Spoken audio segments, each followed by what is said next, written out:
Sox on internet, 8:45. 9:40 p.m., San Diego Padres take on the Oakland A's. Padres on... Major League Baseball play-by-play is now on SiriusXM and the SiriusXM app.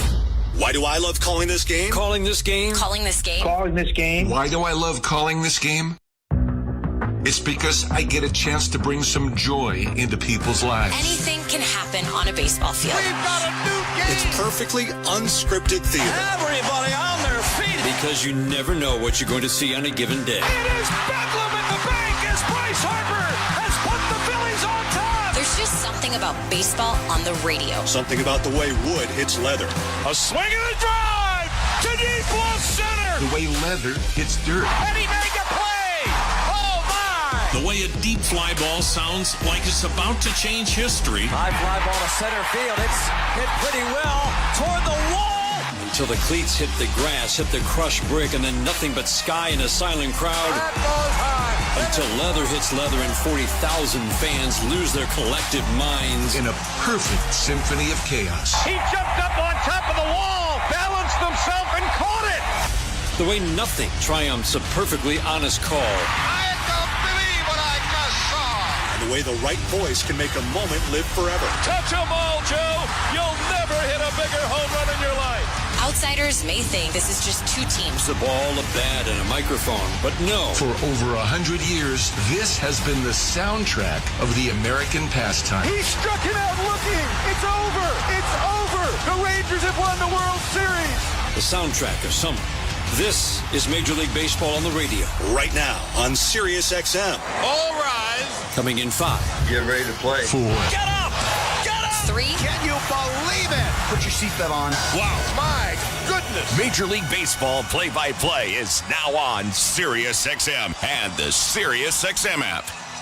The South Carolina Gamecocks are on top of the women's college basketball world yet again. Perfection for South Carolina. 38 games, 38 wins. We're reacting to the perfect season and talking to the biggest names right here on Channel 374. Congratulations, Coach Saley. What does this particular title mean to you? This title is pretty special because it was unexpected. Keep it locked into SiriusXM SEC Radio as we continue to break it all down and celebrate the Gamecocks' third national title.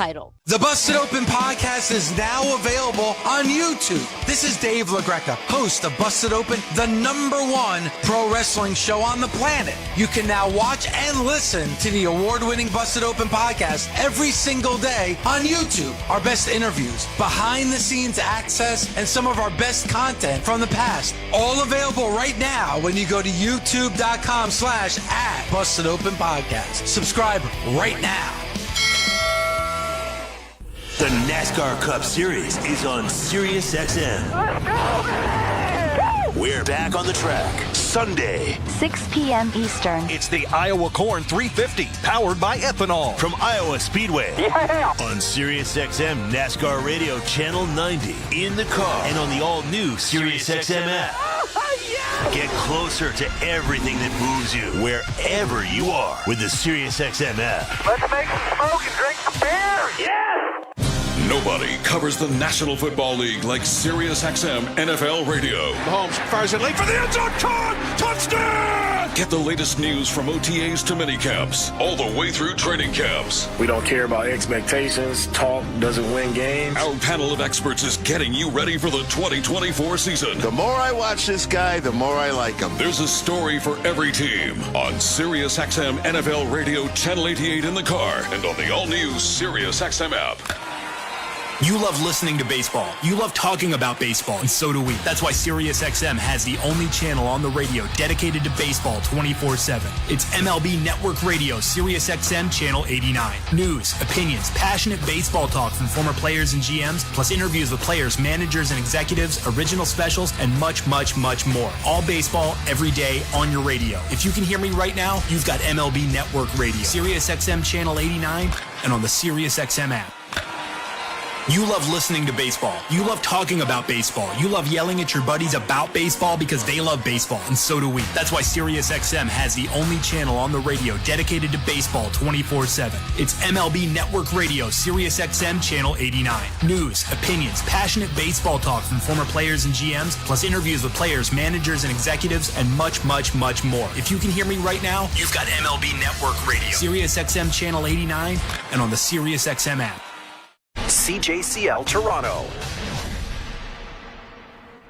This slams the ball to right field, way back, way gone. Is Toronto Blue Jays baseball. Low rounding and heading for second. The throw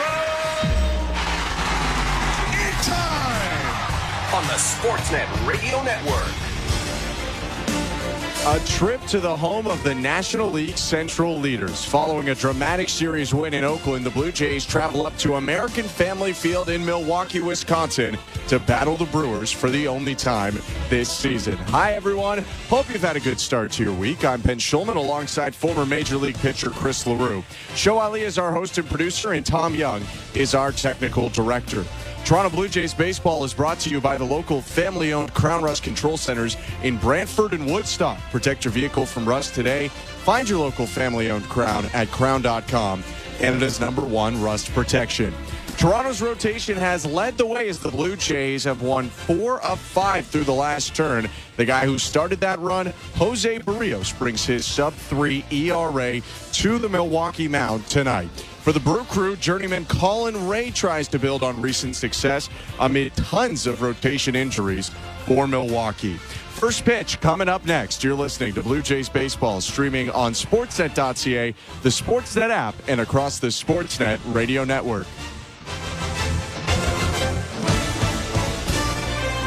Not tomorrow, not someday. The home improvements begin today. It's game on with Timber Mart. Build that deck, raise that fence, landscape till your property is beautiful. Don't pay for 12 months on the Timber Mart deferred payment program. Your locally owned, completely Canadian hub of building and renovation expertise. Get your Timber Mart credit card at participating locations and pay later. 12 months later. Conditions apply. Ask in store for details or apply at timbermart.ca. At Crown Rust Control Center, protection runs deep because every Crown Rust Control Center is owned by a local family who cares beyond business. Your Crown Rust Control Center is 100% committed to their product, to you, to their community, which is your community. Protecting you and what matters to you is equally important as protecting your vehicle. Did you know spring's the best time of year to protect your vehicle from rust? For a special spring offer, find your local family-owned Crown Rust Control Center at crown.com. Show your pride in the heart of Toronto and create core memories. Join us at the ballpark on Friday, June 14th for Pride Night, presented by TD, and get your Blue Jays Rainbow Rope corduroy hat. At the core of who we are.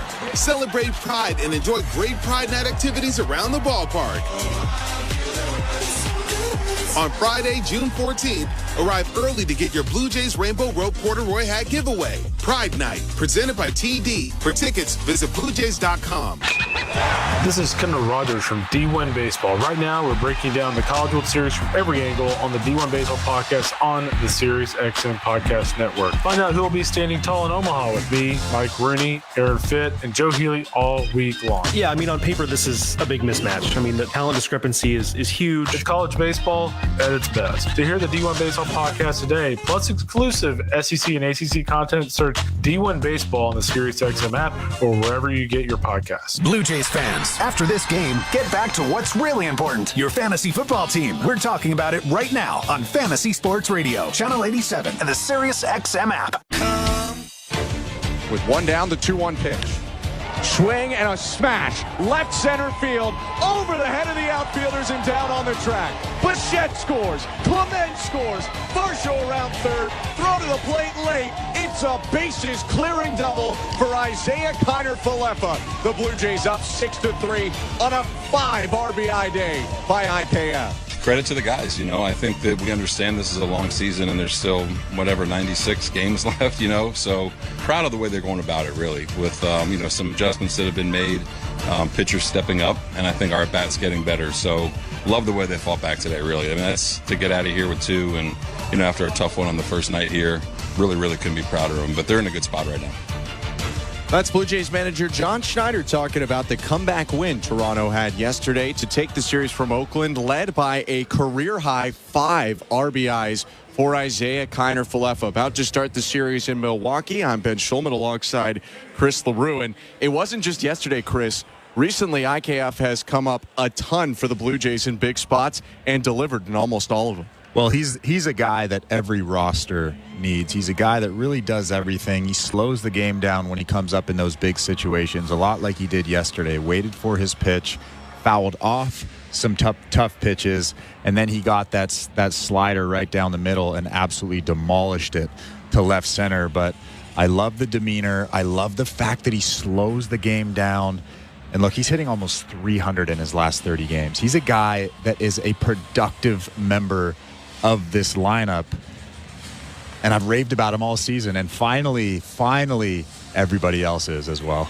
He'll get the start at third base and bat eighth tonight. Before we get into this game, though, let's go back to baseball control and talk with today's host. Here's Show Ali. Thank you very much, Ben. Welcome back, everyone, inside Baseball Control. Hope you are all doing well. Before we get to the Bet365 standings update, let's get a Brewers preview, courtesy of Blair and Barker, ahead of Game 1 of this series opener. Jeff Levering, Brewers play-by-play for Bally Sports Wisconsin. He joined the guys to discuss the pitching and defense of the Brew Crew. My friend Mr. Barker here, who I admittedly is partial to the Brewers because they did draft him out of Virginia Tech. Mm-hmm. But he calls the Brewers, and he means this with all respect, he calls them the National League's version of the Tampa Bay Rays, and that they can basically trade away an ace or lose a bunch of guys out of their rotation, and somehow it's like whack-a-mole with pitchers, right? A bunch of other guys pop up, and, well, they just keep winning. Whenever a pitcher comes to Milwaukee, they just have this secret sauce, and they make them thrive with whatever it is. They find one little tweak of a grip or a different arm angle or whatever it is. You see a guy who's throwing 94, and maybe the next year he's throwing 97, 98. And it's been a really good trend with Brewers pitchers over the last few years. Jeff, the Brewers are third in Major League Baseball in stolen bases at 86. They have 7 guys with 6 or more.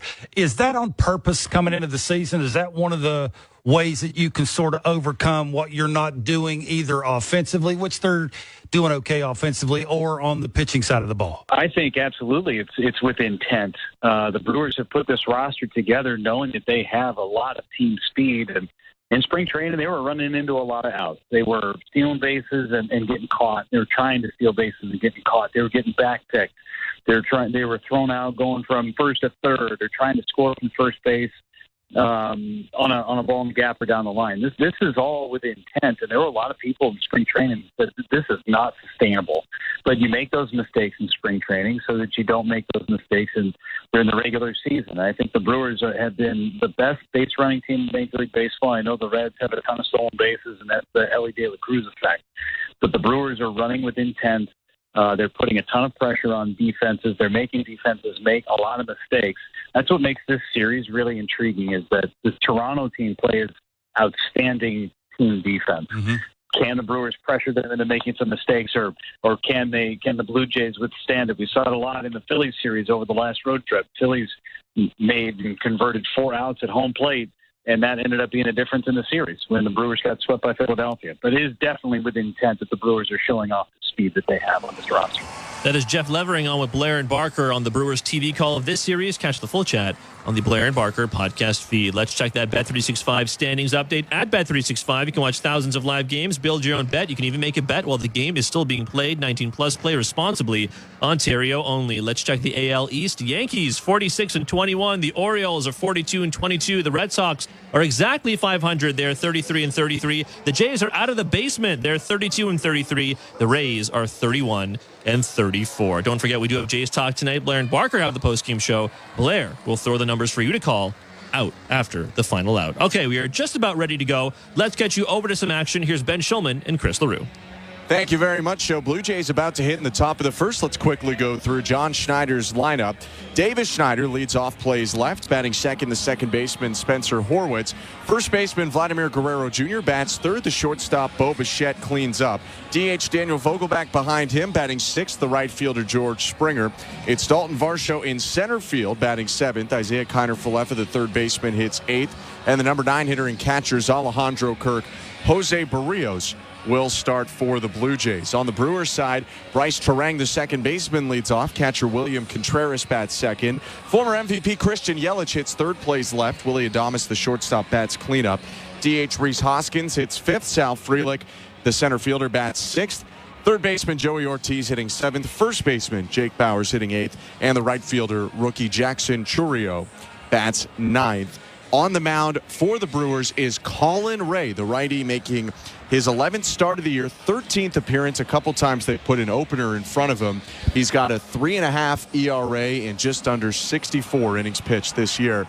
And he's a bit of a Chris Bassett mold funky guy. He's going to give you a lot of different looks. Yeah, a lot of average stuff. That sinker that he throws 28% of the time is just 92 miles an hour. You have to be patient. You have to wait to see maybe a hump in that sweeper, a hump in that curveball.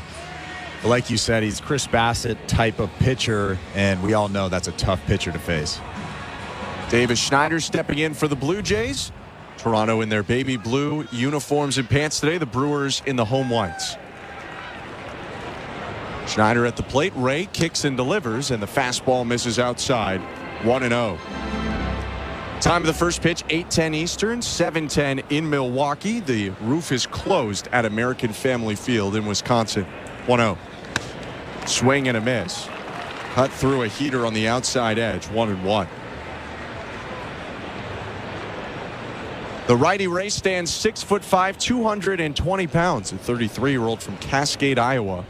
1-1 pitch, popped up. Right side of the diamond. Jake Bauers, the first baseman, into foul territory, makes the catch in front of the Brewer dugout. 1 out. We're here in the first inning, brought to you by Armstrong Bird Food. Bring nature to your backyard with Armstrong, feeding Blue Jays since 1986. Visit ArmstrongBirdFood.com. Righty Ray looking in. Thin mustache beard combination. The righty kicks and delivers to Spencer Horwitz, who takes inside, ball 1. Balls and strikes today, the responsibility of Adrian Johnson. Quinn Walcott at first, Junior Valentine umpires second, and Ramon DeJesus at third. 1-0 pitch in there. The cutter at the bottom of the zone to make it 1-1.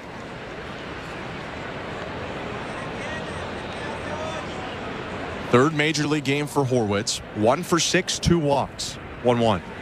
Outside, ball 2. And I really hope that the Blue Jays give Spencer Horwitz a longer leash. A lot of rookies, especially guys that aren't top prospects, tend to not have that longer leash. But Spencer Horwitz hit .337 last year and .335 this year. 2-1 pitch, slapped down the left field line. Fair ball rolling toward the corner. Horwitz burning around first, and he'll head into second as Yelich picks it up on the track. It's a stand-up double for the left-handed hitting second baseman. And just like that, he uses the whole field. He said he is at his best when he's using the big part of the field and when he's taking those tough pitches on the outside part of the plate and doing exactly that. That was a four-seamer right down the middle, and he drills it down the line, down the left field line.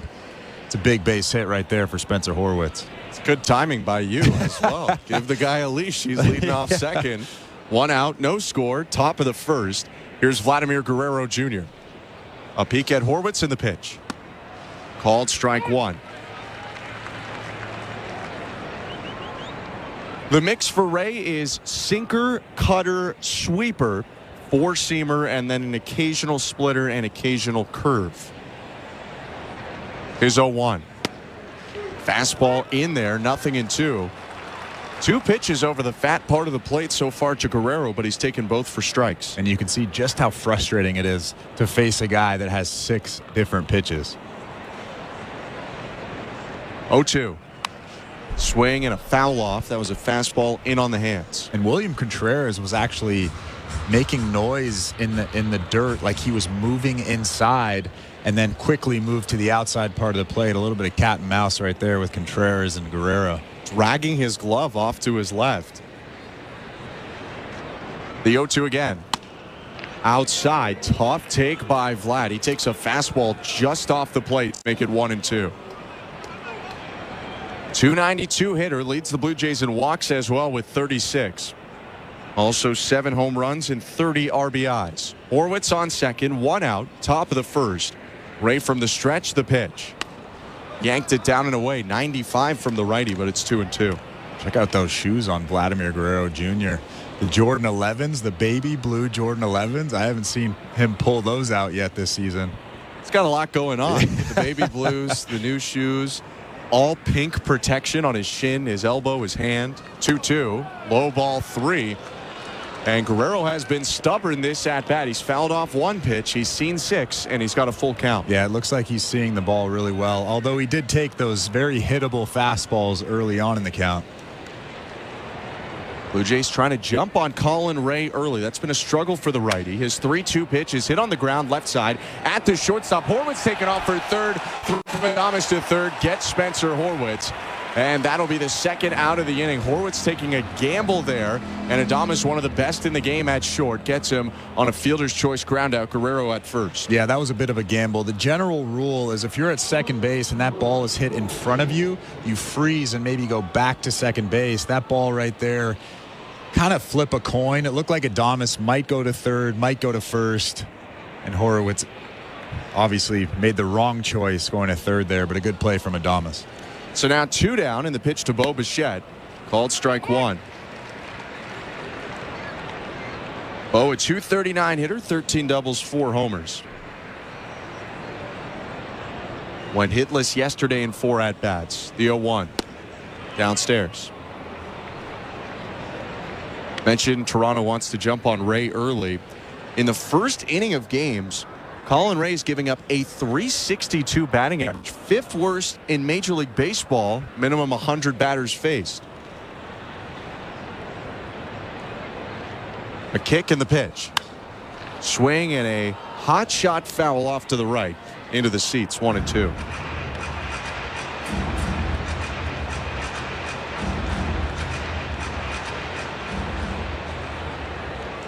Guerrero on first for the Blue Jays. 2 outs and no score. Top of the first inning. Jose Berrios to pitch for Toronto in the bottom half. The 1-2.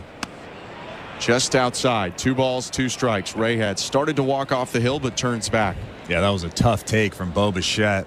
A good fastball at 94 right outside of that strike zone. You can see Ray take a couple steps towards that dugout.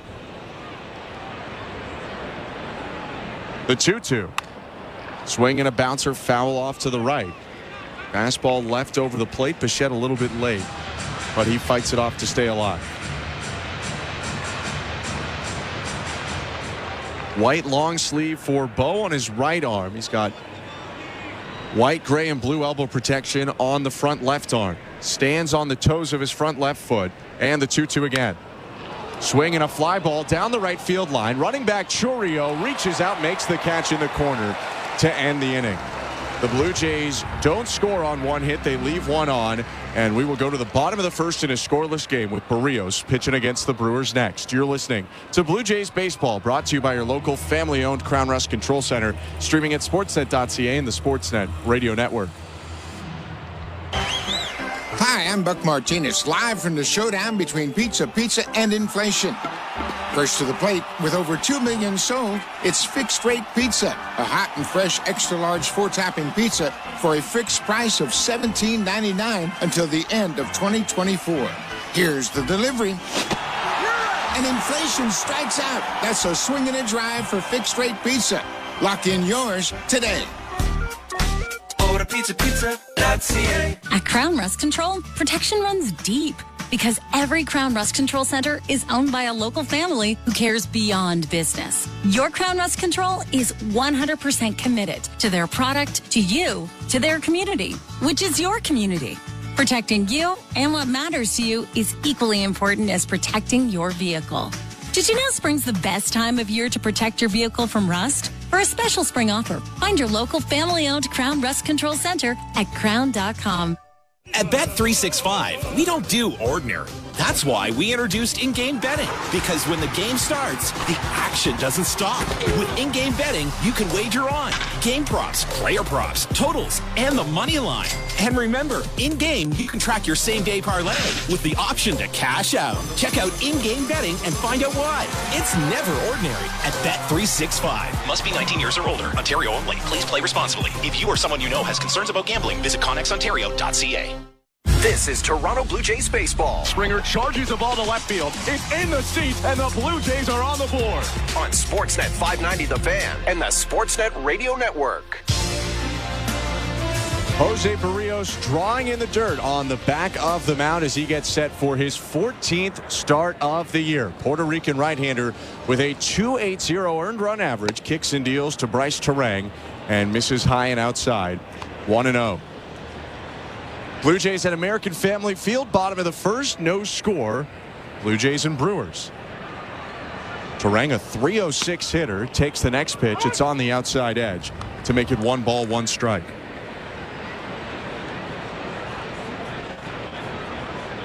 Six-foot righty Berrios, 5-4 on the season. He twists and delivers.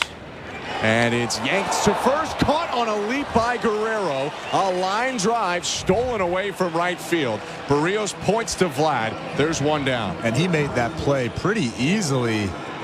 Vlad so smooth over there. That ball was drilled right in the hole between first and second, and Vlad just sticks that glove up and makes an incredible play on a good line drive.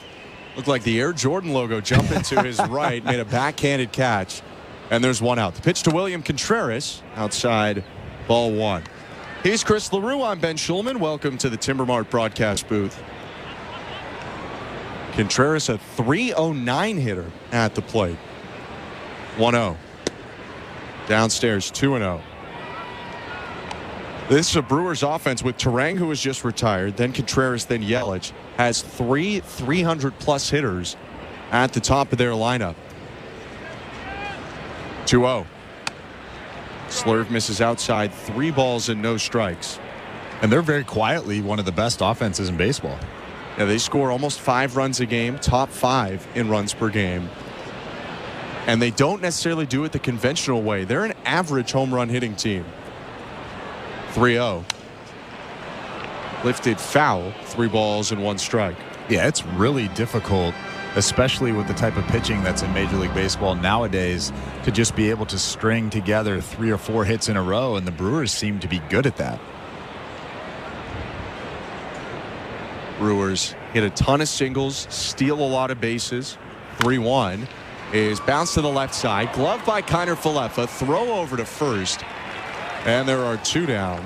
And I think it creates a pretty exciting matchup here because the Brewers like to beat teams by putting pressure on the defense, and the Blue Jays grade out as just about the best defensive team that there is, not just in the American League, but all of baseball. Well, I'm looking forward to it. Yeah, already seen. I mean, that's 2 tough plays on the corners by Vlad and IKF. Kiner Falefa had to run a long way to his left. Now 2 down. Here's Christian Yelich. First pitch. Low ball 1. And you were mentioning stolen bases a little bit earlier, but Bryce Terang has 23 stolen bases this season, only been caught once.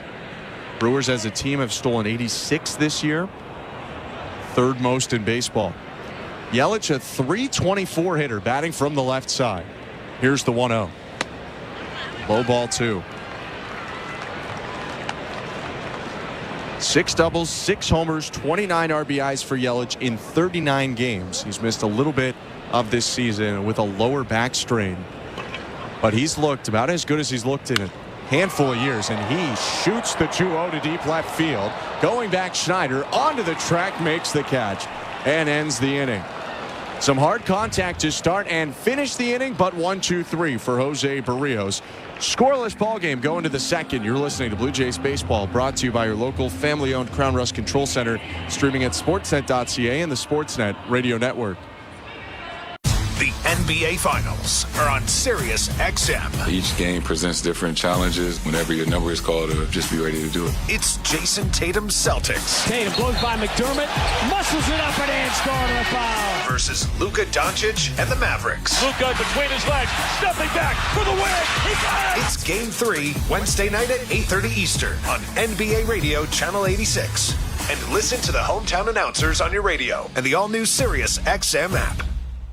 Every night after the final out, the Round Trip Roundup brings you the scores, highlights, and analysis from every game across Major League Baseball, all in less than 30 minutes. Swung on and missed, strike three and a no-hitter. It's the perfect way to get caught up on all the night's biggest home runs and best performances. And a high drive, deep right center. It's the Round Trip Roundup on MLB Network Radio every night on Sirius XM Channel 89 and every morning on the Sirius XM app. While you're listening to this game on Sirius XM, we're talking about the latest odds and prop bets for this and every game on Sports Grid Radio. The under's minus 125. Heavy juice to the under. Every home run hit and every strikeout thrown can change the line. I can't for the life of me figure out how you can favor a team that never wins, ever. If you're looking for sports talk centered around the latest odds and prop bets for games, races, tournaments, or any sporting event, Sports Grid Radio, Sirius XM, Channel 159. Scotty Scheffler is the Masters champion. The biggest events in golf are on PGA Tour Radio, Channel 92 in the car, and on the Sirius XM app. Sportsnet Radio Network. Blue Jays at American Family Field. No score. Welcome to the top of the second. Daniel Vogelbach leading off for Toronto. Colin Ray, the righty, delivers home and gets a strike called for him a little bit off the plate inside. It's 0-1. Vogelbach, George Springer, Dalton Varsho to hit this inning. 0-1. Bounce to the right side, foul, 0-2. Blue Jays DH today, a 197 average, 5 doubles, a homer, 8 RBIs in 29 games. Eye black on, he extends his right arm out, now brings the bat to his left shoulder. The 0-2. Inside, Vogelbach jumps out of the way.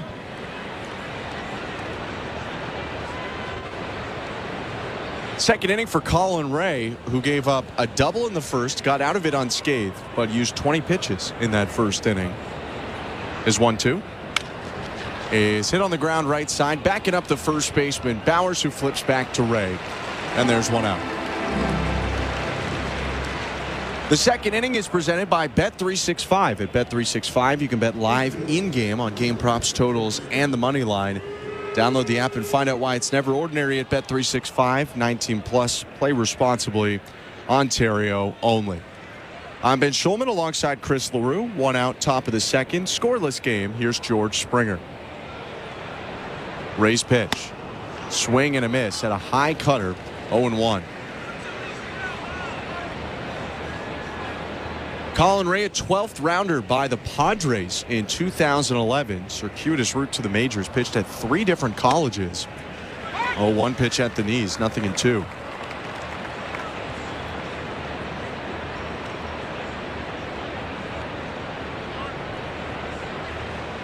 Righty into the wind. And the pitch.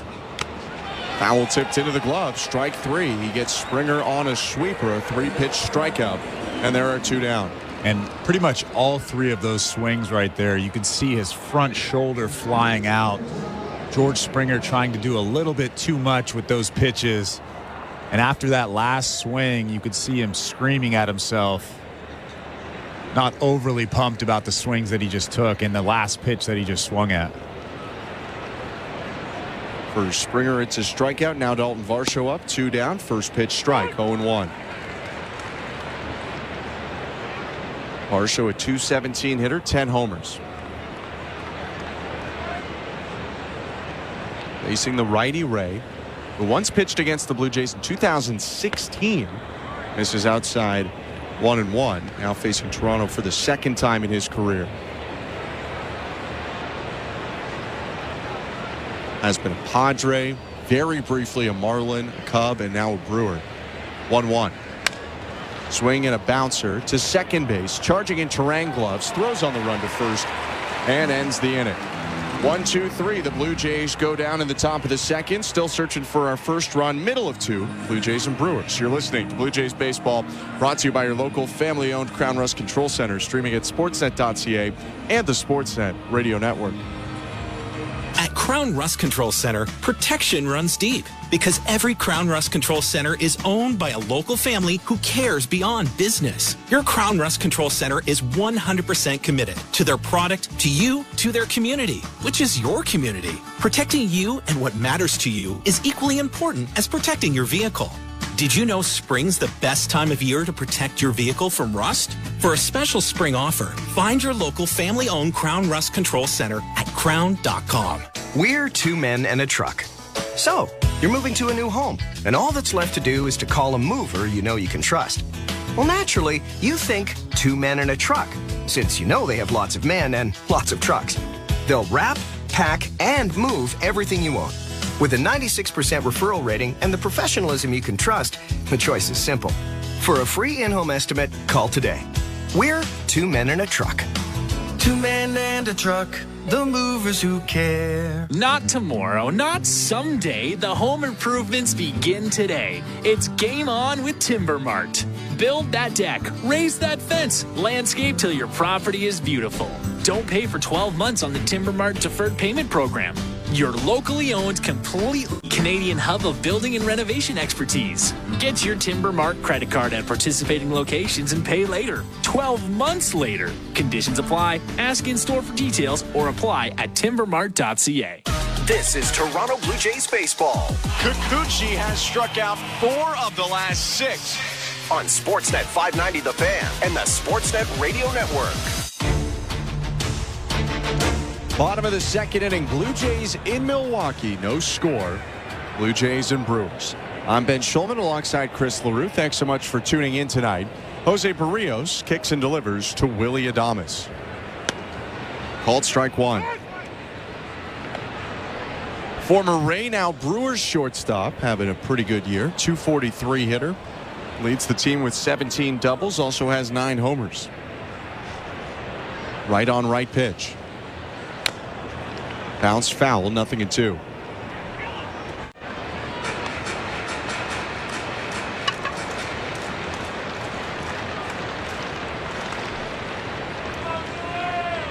Thomas Array until 2021, traded in May of that year. 0-2. Is hit off the handle, a bouncer up the middle, on the run. Speared by Bichette, pops out of his glove on the transfer. And it'll be an infield single for Willy Adames. He's pretty quick. Would have been a tough play, but Bichette can't get the throw off. Yeah, it would have been a tough play for Bo Bichette, but that was a nice play getting to that baseball. And I think he was trying to be too quick on that transfer and just bobbled it a little bit, and then it hit off his leg and bounced away. But you're right, it would have been a tough play getting Adames at first base. So ends up going down as a hit. Adames on first as the first base runner for the Brewers, who we mentioned last inning love to run. Adames has 8 stolen bases, 2 caught stealings this year. Rhys Hoskins, the longtime Philly, at the plate. Berrios delivers home. Just a little bit low with the sinker, 1-0. For Berrios, it's sinker, slurve. Going to see the changeup as well. Also will throw that cutter. He twists his hips, looks at first, now comes set at the belt. The kick and the pitch. A little outside, 2-0. First year outside of Philadelphia for Rhys Hoskins, who missed all of last year after tearing his ACL in spring training. Batting .235, team leading 10 homers for the Brewers. The 2-0. Slurve low, 3 balls and no strikes. And you don't want to walk him here, but you really don't want to throw him something down the middle of the plate. Just throw that good sinker down in the zone, see what he can do with it. Sal Frelick is waiting on deck. The 3-0. Swing and a miss on a high fastball, 3-1. So there's a 3-0 green light for Hoskins, and last inning Contreras swung at a 3-0 fastball in the zone. These Brewers are aggressive and they want to put the ball in play. Runner on first, no outs. Bottom of the second, the pitch. Hit foul off to the right, 3-2. Good 95 there from Berrios. You could see Rhys Hoskins tilting his head after he missed that pitch. He wants that one back. That was right down the middle. Just had a little bit of sink to it right at the end, which allowed it to miss that barrel. From 3-0 to a full count, runner on first, held on by Guerrero. Adames edging out his lead. Turn and throw to first, and he's safe diving back, but that was pretty close from Jose Berrios. Well, I would imagine that Adames is going to take off here. But I've been wrong before, though. Haven't we all? John Schneider did say before today's game that the run game of the Brewers was a big focus, talking to the pitchers and catchers, even the infielders as well, responsible for the holds. 3-2 pitch. He does take off. Called strike 3. Throw down to second. Bounces into center field. Horwitz deked Adames with a tag there. But Adames will get into second. It was a bouncer that tailed a little bit. Maybe a play if you can pick and tag in one motion, but it'll be a stolen base for the Brewers shortstop. Yeah, after he made that throw, he kind of put his glove over his mask and screamed into his glove. Not a great throw, but I don't think they get Adames anyways. Well, let's talk about that slurve. That slurve to Rhys Hoskins. That thing was nasty from Jose Berrios for strike 3. Started inside off the plate and landed on the bottom outside corner. So the first out of the inning, now a runner on second after Adames' 9th stolen base of the year, and Sal Frelick takes a pitch high and outside, 1-0. Brewers catcher bats from the left side. Tap of the plate, raises his bat toward the sky. He's ahead in the count, 1-0. A look at second from Jose Berrios, the kick and pitch. Fastball cut on and missed.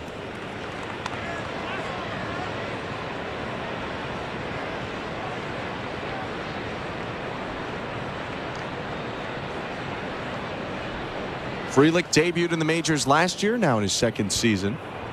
1-1. Hit back behind him, foul into the backstop, 1-2. It's been a solid year for Frelick, and really his rookie year, batting .256 on the season.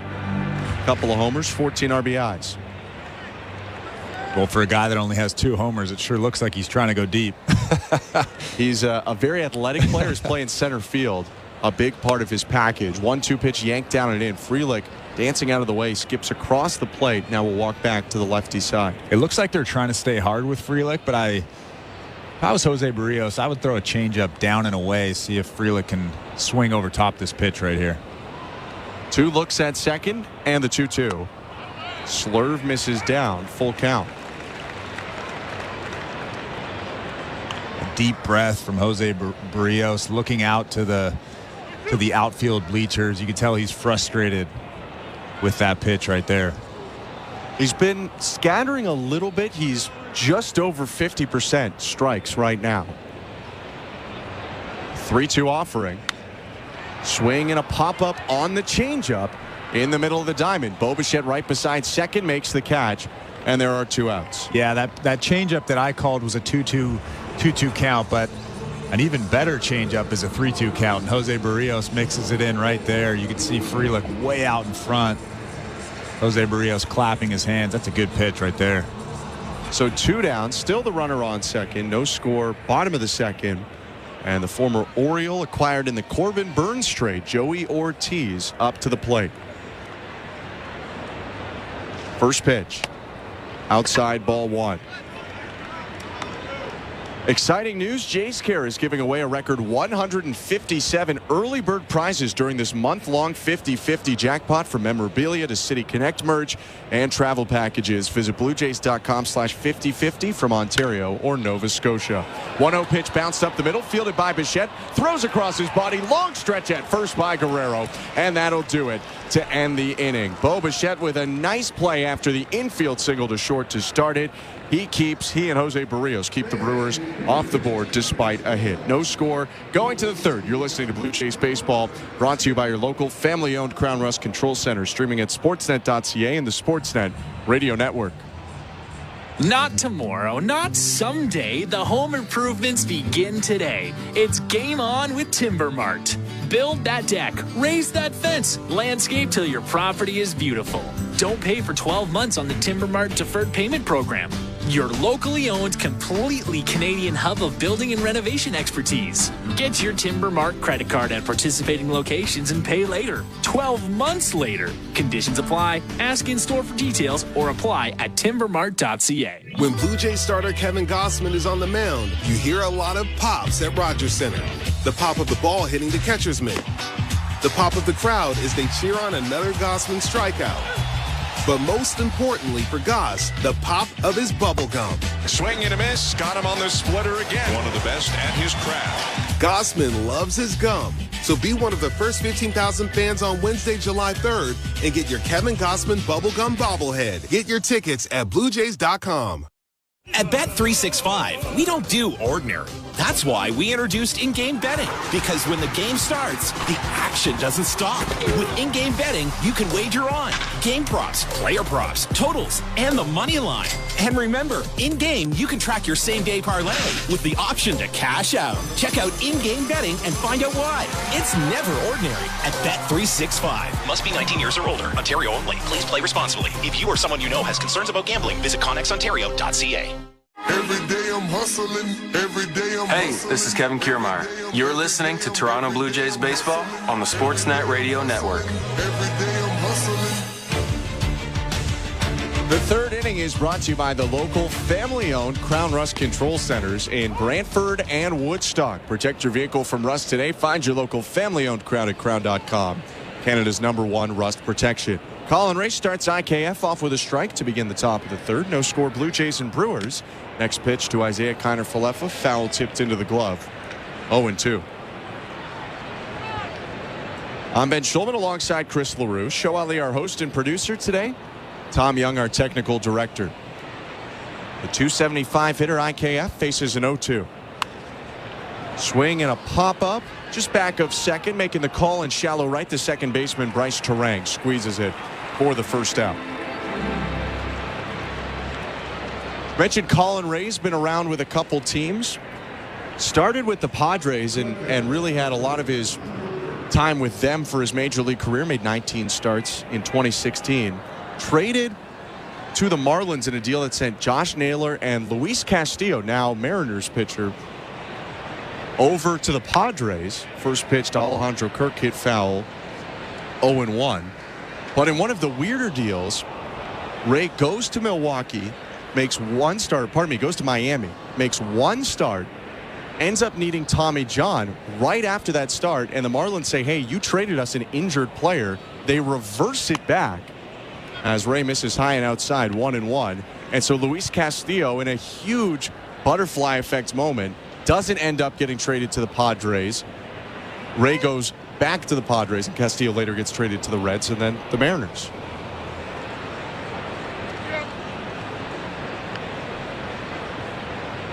One out, nobody on, no score, top of the third.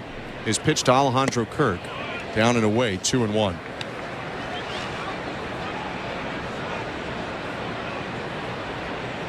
Kirk's the 9-hitter today for the Blue Jays. On deck is Davis Schneider. Next pitch is hit well, deep left field, hooking to the corner and out of here. Solo home run, Alejandro Kirk. He caught a hanging cutter and banged it into left. 1-0 Blue Jays. Well, that cutter was right on the inside part of the plate. And Alejandro Kirk has struggled with the heater this season, but that off-speed pitch right there was hanging right over the plate, and he hit a high line drive to left field. That might be his best swing of the season right there.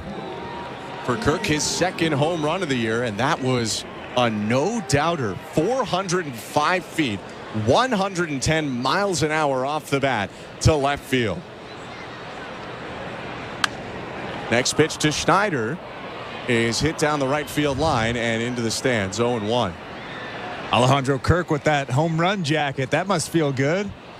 I believe it's the first Kirk home run jacket of the year. We had the first Kiermaier one. Although it's his second homer, the jacket needed some time and some tailoring to start the year. Top of the order now for the Blue Jays. And the 0-1 to Schneider. Downstairs, 1 ball, 1 strike.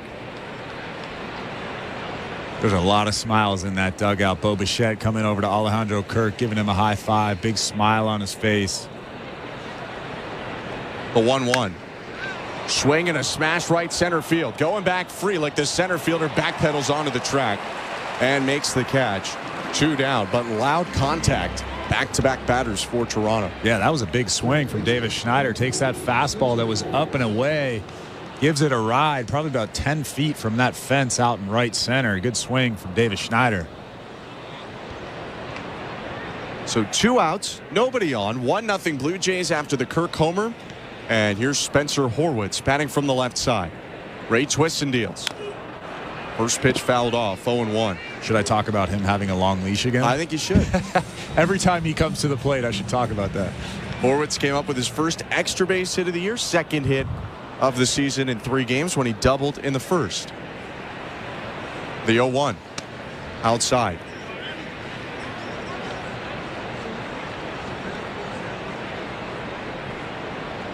Worked a 2-1 count in the first inning before he ended up with that double. Here's the 1-1. Called strike 1 and 2. And I know there's a huge jump from AAA to the big leagues. Trust me, I get it.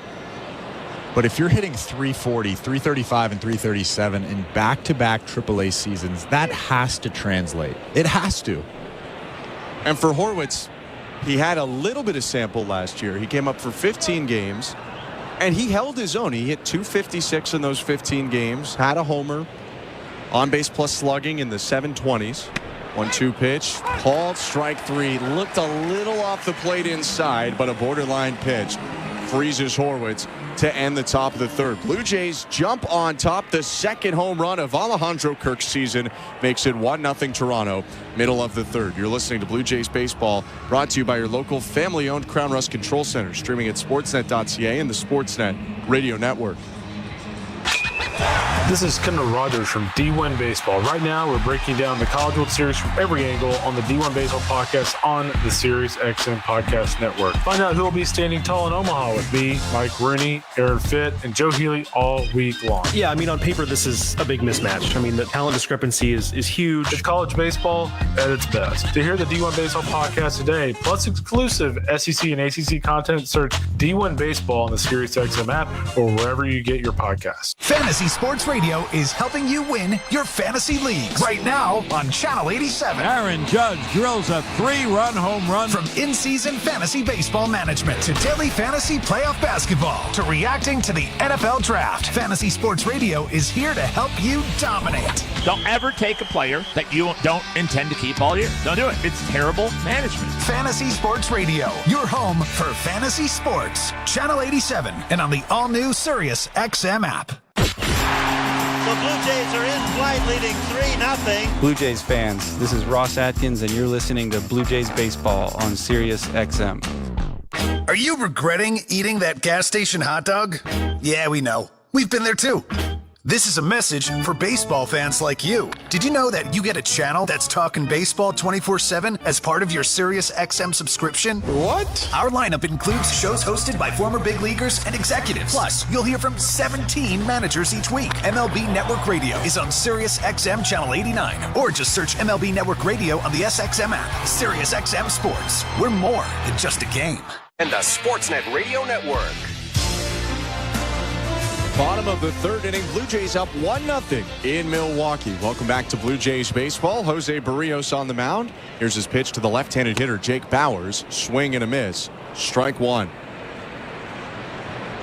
Berrios kicking his heels into the dirt in front of the rubber. He's been good so far. Retired 6 of 7 he's seen. Just an infield single allowed. 0-1 pitch hit foul off to the left, and it's 0-2. 47th game of the season for Jake Bowers. Not an everyday player, but in the lineup most days. Batting .206, 5 homers. Right on left offering is lined up the middle into center field, a base hit. Berrios leaves a fastball upper middle of the plate on 0-2, and Bowers makes him pay.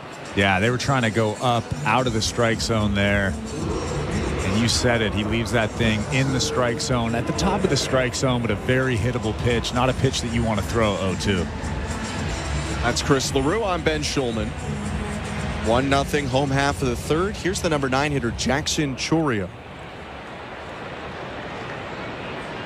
Berrios kicks and delivers. First pitch called strike one. Berrios gets a bit of a break there on a pitch that looked to hair outside.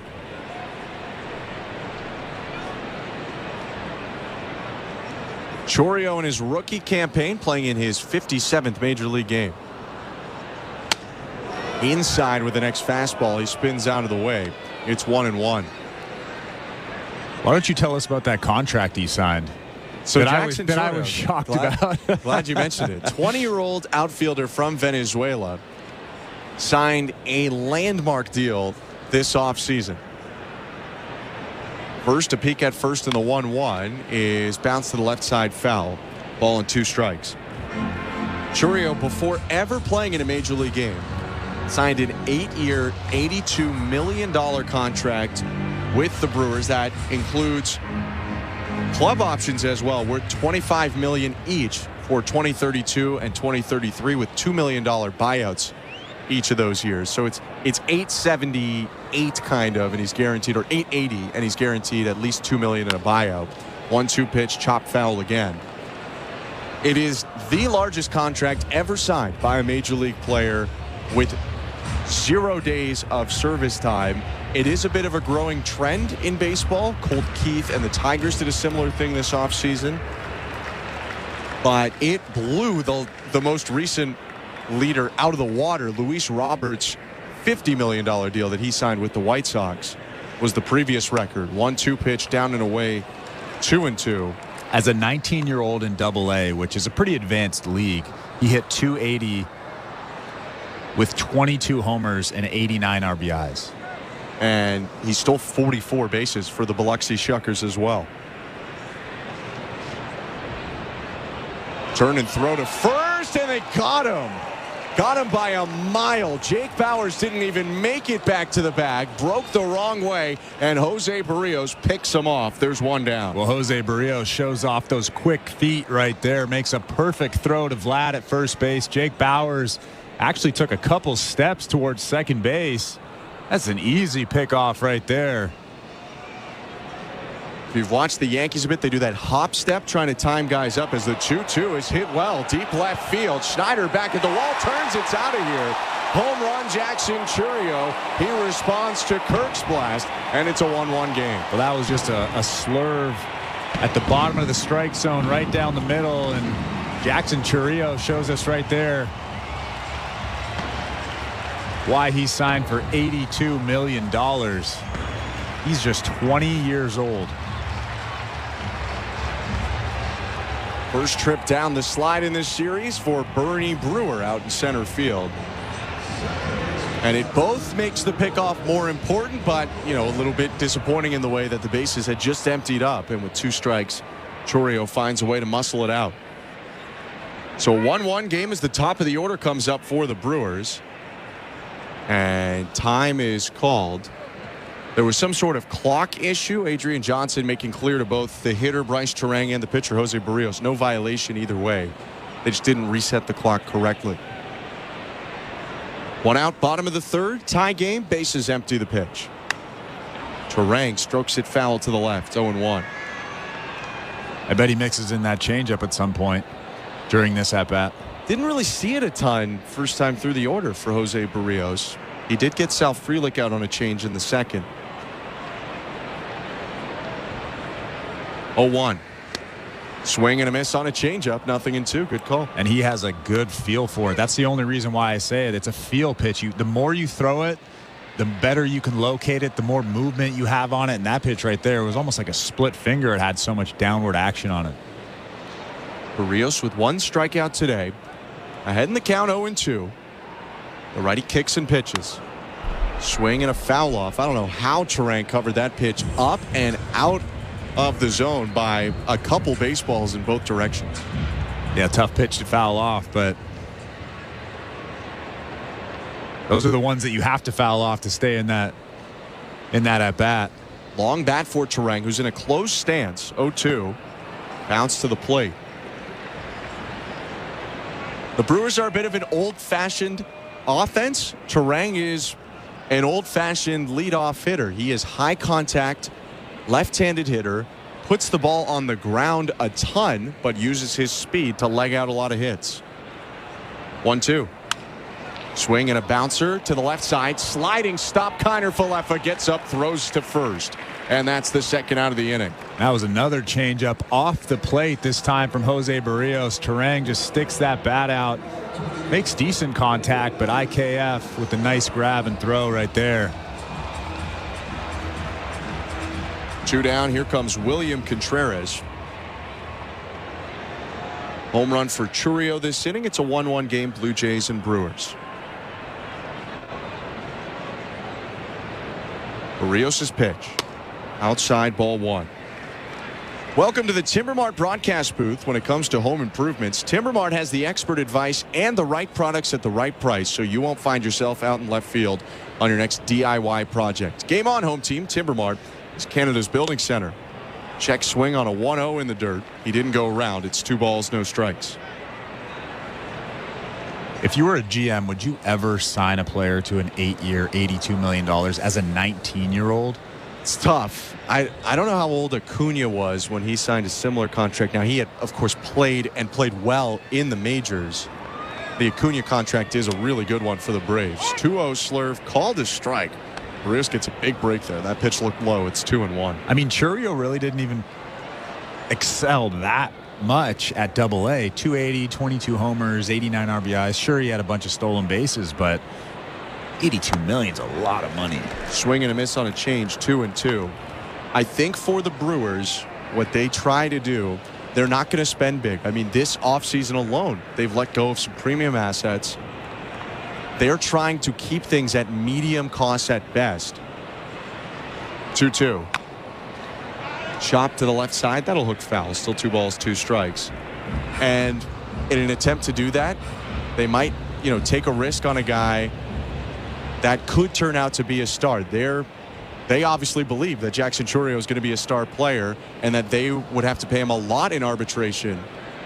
So they cap it at $10 million instead. 2-2 is fouled back. You look at a test case like the guy standing at first for the Blue Jays, who's making $20 million in arbitration this year. Whereas the guy at short that the Blue Jays locked up on a 3-year, $24 million deal is making $11 million in arbitration this year. 2-2. Swing and a miss. Strike 3. Got him on the change. And Berrios ends the third. Jackson Chourio ties up the game, though. His solo home run makes it 1-1 Blue Jays and Brewers after 3. You're listening to Blue Jays Baseball, brought to you by your local family-owned Crown Rust Control Center, streaming at sportsnet.ca and the Sportsnet Radio Network. This is Kendall Rogers from D1 Baseball. Right now, we're breaking down the College World Series from every angle on the D1 Baseball podcast on the Sirius XM Podcast Network. Find out who will be standing tall in Omaha with me, Mike Rooney, Aaron Fitt, and Joe Healy all week long. Yeah, I mean, on paper, this is a big mismatch. I mean, the talent discrepancy is huge. It's college baseball at its best. To hear the D1 Baseball podcast today, plus exclusive SEC and ACC content, search D1 Baseball on the Sirius XM app or wherever you get your podcasts. Fantasy Sports Radio is helping you win whichever fantasy sport you play. Right now on Channel 87 and on the all-new Sirius XM app. Basketball history is made in the NBA Finals. Oh, a spectacular move by Michael Jordan. Where superstars become icons. And one moment can change the course of basketball history. Back to Iguodala, up for the layup. Oh, blocked by James. We're bringing you inside the 2024 Finals on NBA Radio with nonstop coverage from our experts and every second of every game. That is one of the more dominant first halves that we've ever seen in Finals history. NBA Radio, Channel 86, and on the all-new Sirius XM app. Fantasy Sports Radio is helping you win your fantasy leagues. Right now on Channel 87. Aaron Judge drills a 3-run home run. From in-season fantasy baseball management to daily fantasy playoff basketball to reacting to the NFL draft, Fantasy Sports Radio is here to help you dominate. Don't ever take a player that you don't intend to keep all year. Don't do it. It's terrible management. Fantasy Sports Radio, your home for fantasy sports. Channel 87 and on the all-new Sirius XM app. Sportsnet Radio Network. It's the fourth inning presented by Bet365. Download the Bet365 app for today's baseball odds and find out why it's never ordinary at Bet365. 19 plus, play responsibly. Ontario only. I'm Ben Schulman alongside Chris LaRue. 1-1 is the score. Blue Jays and Brewers as the top of the fourth is about to get underway. Middle of the order for Toronto. 3-4-5 starting with Vladimir Guerrero Jr., Bo Bichette, Daniel Vogelbach behind him. Colin Ray, the starter for the Brewers, kicks and delivers and hits the outside edge with a sinker. 0-1. Decent start so far for Ray. 3 innings, 2 hits allowed, 1 run. The 0-1. Swing, and Guerrero loses the bat on a foul ball. It goes way off to the left and gets stuck up in the netting. It is suspended above the third base dugout.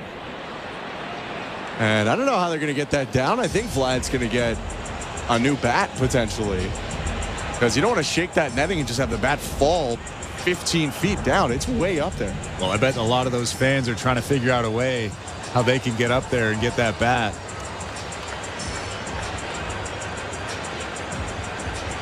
That went way over to the third base side. Fans taking pictures. Blue Jays fans. Yeah. A lot of Blue Jays fans. Vladimir Guerrero Jr. has a new bat because the old one's still in the netting, and they're just going to keep going. Here's the 0-2. High, ball 1. Maybe you get a ladder between innings. Seems dangerous to leave it there, but what do I know? Oh, look, can you fit a ladder like spaced out on a dugout? 1-2 outside, 2-2. Because the nettings kind of cuts the dugout roof in half almost. It is way up there, though. What do you think, 15 feet? At least. 2-2. Swing and a chopper over the mound to the second baseman, Terang. He'll throw it to first. There's 1 out. Let's go to the out-of-town scoreboard, brought to you by St. Louis Bar and Grill. Devilishly good since Toronto first raised the trophy in '92. Join them for wings, ribs, beer, cocktails, and catch every plate. Your local St. Louis Bar and Grill.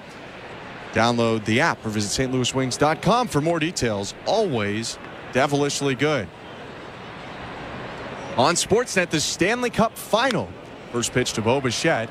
Hopped up to second. Terang calling off the shortstop, Willie Adames. He'll make the catch. 2 down. And after being shut out in Game 1, the Oilers strike first in Game 2. In 4-on-4 action, Matthias Ekholm scores his 5th of the playoffs. Connor McDavid with the assist. It's 1-0 Oilers, although they've spent a lot of the first in the penalty box and will be on a penalty kill right now with 45 seconds to go in the first period. First pitch to Daniel Vogelbach, 2 down, called strike 1. 1-1 game, bases empty, top of the fourth. Been a chippy game in Sunrise, Florida so far. 0-1. Vogelbach powers it foul off to the left. 0-2. Have you ever been to a game down there in Sunrise? I have. I saw a Leafs game, 10 years ago probably. It's kind of in the middle of nowhere. A little bit. But I went in December. If you go then, and they always have Leafs, Canadians, Rangers in that time. 2-2 hit on the ground to second. Picked up by Terang, throw over to first. That'll end the inning. You're going to see a lot of Leaf fans if you go to a Leaf game in Sunrise, Florida. Middle of the fourth inning. Blue Jays go down 1-2-3 in the top half. It's 1-1 between the Blue Jays and Brewers. You're listening to Blue Jays Baseball, brought to you by your local family-owned Crown Rust Control Center. Streaming at sportsnet.ca and the Sportsnet Radio Network. We're 2 men in a truck. The movers who care. You never know when cardiac arrest can happen. That's why each and every one of our trucks carries a life-saving Mikey defibrillator as part of our Mikey on Board program. Whether we're on the highway or in front of your house, we're prepared to help anyone whose heart may skip a beat. The Mikey Network has saved many lives, making Mikey's accessible to the public. And now they're on board our trucks. We're 2 men in a truck. 2 men and a truck, the movers who care. At Crown Rust Control, protection runs deep. Because every Crown Rust Control Center is owned by a local family who cares beyond business. Your Crown Rust Control is 100% committed to their product, to you, to their community, which is your community. Protecting you and what matters to you is equally important as protecting your vehicle. Did you know spring's the best time of year to protect your vehicle from rust? For a special spring offer, find your local family-owned Crown Rust Control Center at crown.com. At Bet365, we don't do ordinary. That's why we introduced in-game betting. Because when the game starts, the action doesn't stop. With in-game betting, you can wager on game props, player props, totals, and the money line. And remember, in-game, you can track your same-day parlay with the option to cash out. Check out in-game betting and find out why. It's never ordinary at Bet365. Must be 19 years or older. Ontario only. Please play responsibly. If you or someone you know has concerns about gambling, visit connexontario.ca. Hey, this is David Schneider. You're listening to Toronto Blue Jays baseball on the Sportsnet Radio Network. Welcome to the Timber Mart broadcast booth. I'm Ben Schulman alongside Chris LaRue. Show Ali, our host and producer, Tom Young, our technical director. Bottom of the fourth inning, Blue Jays and Brewers tied at 1. Here's the pitch to Christian Yelich. Jose Berrios throws a fastball down the middle, called strike 1. And the bat is actually still hanging in the net. Alek Manoah was just standing on the top step of the dugout staring at the bat. Justin Turner was actually throwing a baseball at it. Seems like a bad idea. 0-1 pitch, hit foul. 0-2. Turner just hit the bat with a ball. And I don't know if they know the implication of what happens when they knock it out. There are kids right there. We'll see. 0-2. Hit on the ground, left side, right at IKF. Third baseman picks it out of the glove, throws over to first, retires Yelich for the first out. You weren't with us last inning. Vladimir Guerrero Jr. lost it on a swing. Lost his bat way up into the netting above the third base dugout. I mean, I guess I shouldn't be surprised he's a professional baseball player, but Turner is peppering that bat. Like, he's hitting it every time he throws a ball up there, but it's not moving. It's still stuck in the net. First pitch to Willie Adames. He takes the slurve for strike 1. Adames with one of the 3 Brewers hits today. He had an infield single up the middle in the second.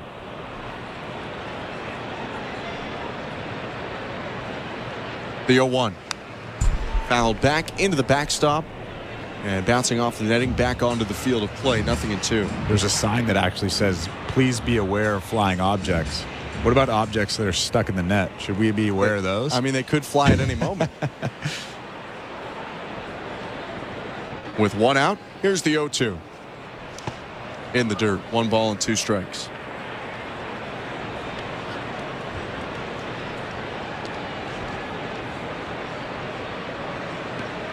A lot of Blue Jays fans behind the Blue Jays third base dugout where that bat seemingly would land.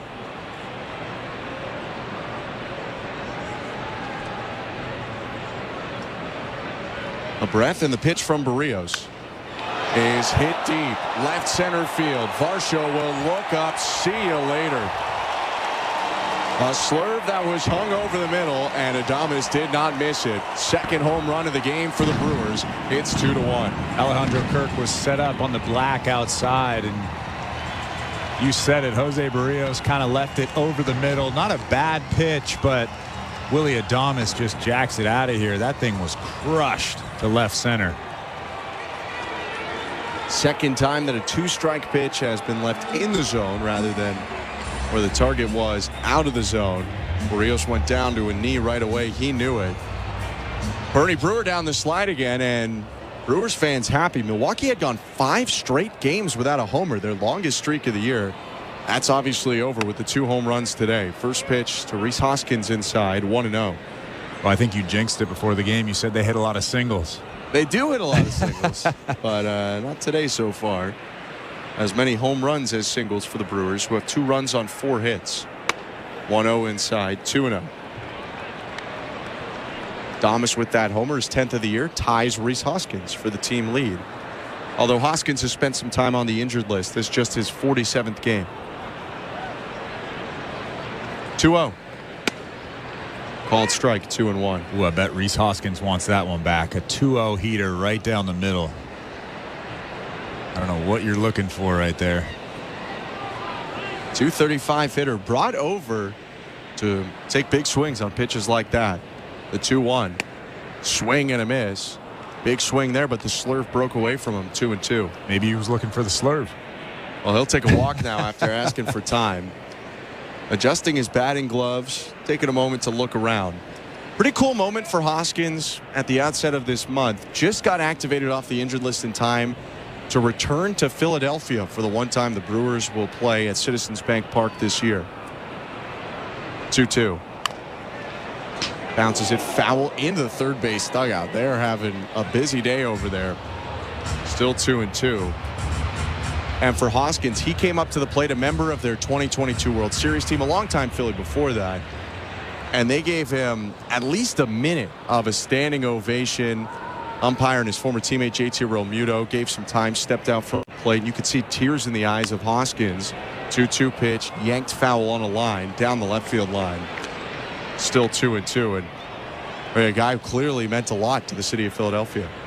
I mean, I loved watching him play it in Philadelphia. I couldn't imagine him in another jersey until I saw him in this Milwaukee Brewers jersey. He's acclimated well so far. 2-2 pitch. High ball 3. Maybe even cooler to see. You know, they give him a standing ovation, everyone happy. Comes up in the 7th inning, and he bangs a homer off his former teammate Zach Wheeler, and, you know, it had worn off at that point. They booed him as he went around the bases, as Philly often does. 3-2. Swing and a miss, strike 3. Tied him up on an inside fastball. 2 down. Jose Berrios has made 2 bad pitches today. Other than that, he's been pretty on for the majority of this ball game. Through 3 2/3, giving up a pair of solo homers. Berrios has given up his fair share of home runs this year. He just doesn't allow a lot of traffic, so it seems like a tightrope he's willing to walk. First pitch to Sal Frelick is outside, ball 1. And the Blue Jays saw that last year from Kevin Gausman. He gave up a fair number of homers, but had that low 3s ERA as well because pretty much no one else got on base. 1-0. Swing and a soft liner, center field. Varsho charging in. He'll make the catch in left center and end the inning. Brewers take the lead, though. The solo home run by Willy Adames has Milwaukee on top 2-1 after 4 innings. You're listening to Blue Jays Baseball, brought to you by your local family-owned Crown Rust Control Center, streaming at sportsnet.ca and the Sportsnet Radio Network. Summer sounds like poolside party starters, red hot hip-hop mixes, and backyard barbecue classics. With exclusive specials and mixes, plus over 200 extra channels, your sun-soaked soundtrack awaits. Just tap into the SiriusXM app and search Summer Sounds. Fantasy Sports Radio is helping you win your fantasy leagues right now on Channel 87. Aaron Judge drills a 3-run home run. From in-season fantasy baseball management to daily fantasy playoff basketball to reacting to the NFL draft, Fantasy Sports Radio is here to help you dominate. Don't ever take a player that you don't intend to keep all year. Don't do it. It's terrible management. Fantasy Sports Radio, your home for fantasy sports. Channel 87 and on the all-new SiriusXM app. The most important person in sports is you, the fan. Let me tell you something. I'm a real fan. And your place for sports talk is Mad Dog Sports Radio, where your voice is heard all day long. I couldn't wait to get into the truck, turn on 82. Sharing the thrill of victory. The joy, the jubilation. I can't stop smiling. And the agony of defeat. When is this franchise going to realize people really care about this? Passionate sports fans call 888-MAD-DOG-6. You gotta love sports. Mad Dog Sports Radio, Channel 82, or anytime on the SiriusXM app. In season or out of season, the #1 place for college sports is SiriusXM College Sports Radio, Channel 84. Radio Network. It's the 5th inning, brought to you by Desjardins Financial Group. Desjardins awarded another 150 grants worth $20,000 each to entrepreneurs across Canada. See how Desjardins cheered on small biz at goodsparkgrants.ca. First pitch of the inning to George Springer, hit on the ground to short, throw over to first by Willy Adames, and it's 1 pitch, 1 out for Colin Ray. Ray pitching with the lead for the first time today. 2-1, Milwaukee leads Toronto. Top of the 5th inning. I'm Ben Schulman alongside Chris LaRue. Dalton Varsho to hit now. IKF is also due up this inning. Right on left pitch. Called strike one. Just an update on the bat saga. They went after it with, I don't even know what to call what they used, some sort of large pole with a hook on the end of it. 0-1 pitch, bunted up the first baseline, fielded by Ray on his knees, flips to first late. Had to flip it out of his glove and almost rolled it to the bag. And for Dalton Varsho, it's a bunt single. Well, I don't know if Colin Ray tripped or he tried to do that. It wasn't a bad attempt, but that was a great bunt from Dalton Varsho. We've seen him do that a few times this season, take that bunt with him. And I know he was trying to get it past the pitcher, but still a pretty good location right there. Beats it out for an infield single. Brewers took a look at it for a moment, but decided not to challenge. Varsho definitely safe. And now they'll check on Ray for a moment. At least William Contreras is going to, the catcher. It's on the bat saga. They go up with the pole. They're hooking around it. I still don't know exactly what they were trying to do with that pole, whether they were trying to knock it forward out of the netting into the stands. I kind of hope not. Or if they were trying to pull it back. But either way, it's still up there. The barrel part of the bat is on the Blue Jays side of the dugout, and then the skinny part is on the fan side. So if you pull it down, is it just going to slide back towards the dugout, or is it really stuck in there? I don't know. And do you want it to slide back toward the dugout? Just get everybody out of the way. I think that's what you want over sliding into the stands. At least you have, baseball players with way above average hand-eye coordination to try and make a catch there. Umpires are now going out onto the infield grass as this mound meeting continues.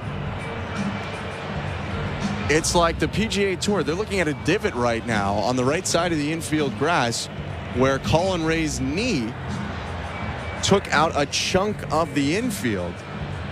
It looked like a soccer celebration, when they slide on the grass, but he didn't actually slide. It kind of just stuck in the grass and then fell forward. That was an awkward play from Ray. They have a member of the grounds crew out right now kind of fixing that divot. They also came back out with the pole. Still haven't moved the bat for what it's worth. But a lot going on at American Family Field, formerly Miller Park. And some well-deserved applause for the grounds crew. And it's hard to get nicer than the people of Wisconsin. And they're happy with the results. You can see a big splotch of dirt on the left knee of the righty starter, Ray. Yeah, his pants are filthy. Yeah.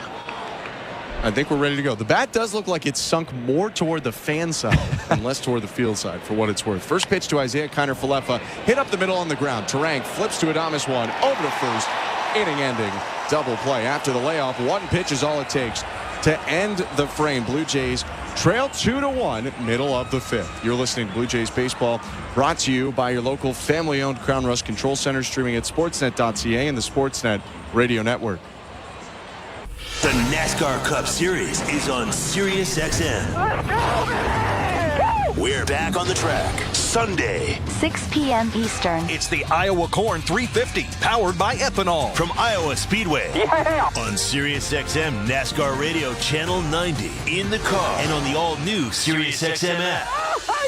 Get closer to everything that moves you wherever you are with the Sirius XM app. Let's make some smoke and drink some beer. Yes! The South Carolina Gamecocks are on top of the women's college basketball world yet again. Perfection for South Carolina. 38 games, 38 wins. We're reacting to the perfect season and talking to the biggest names right here on Channel 374. Congratulations, Coach Saley. What does this particular title mean to you? This title is pretty special because it was unexpected. Keep it locked into SiriusXM SEC Radio as we continue to break it all down and celebrate the Gamecocks' third national title. We're talking college basketball on ACC Today.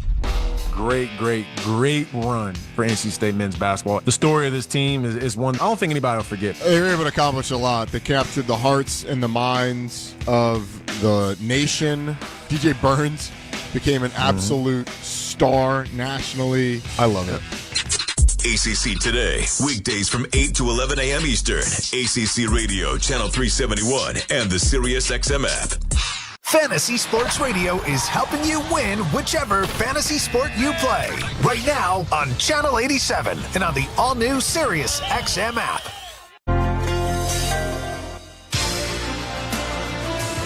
Bottom of the fifth inning, Jose Berrios on the mound in Milwaukee with the Brewers up 2-1 on the Blue Jays. Welcome back to the Timber Mart broadcast booth. I'm Ben Schulman alongside Chris LaRue. Bottom third of the Brewers order, Joey Ortiz leading off. Berrios' pitch. Called strike one. Ortiz 0 for 1 on the day, a ground out to short. Batting in the 280s this season with 5 homers. Right on right offering. A little bit below the knees, 1-1.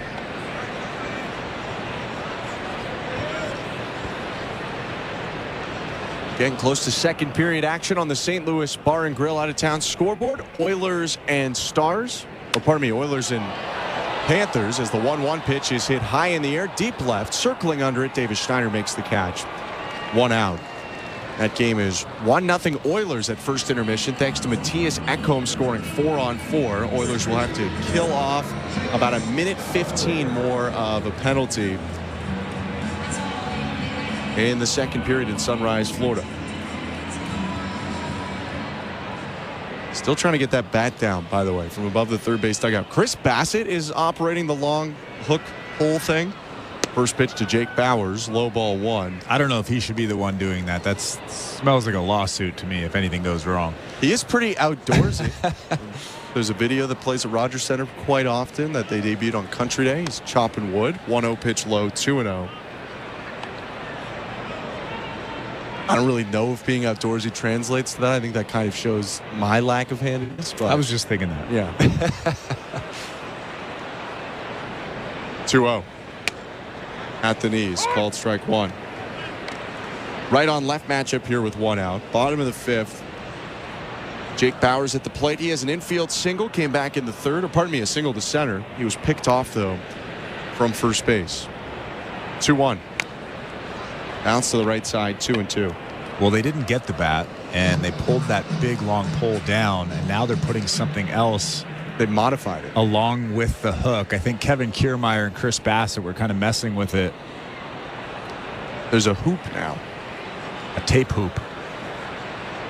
2-2. Low ball 3. We'll take a look at the injury report after Bauers hits. Bauers has moved around, came up with the Rays, played last year with the Yankees. Actually hit a 3-run homer off Jose Berrios in September of last year as a Yankee. Traded over to the Brewers in the offseason for some minor leaguers. 3-2. Broken bat roller to second. Picked up by Horwitz. Throw to first. Bates him by a step. 2 down, and let's go to the injury report. Brought to you by Bergmanis Pereira Personal Injury Lawyers. If life has thrown you a curveball and you're striking out with your insurance company, get ahead of the count and call Bergmanis Pereira Personal Injury Lawyers. You focus on getting better, and Bergmanis Pereira will take care of the rest. Visit pplawyers.ca. Solid news on the Jordan Romano front.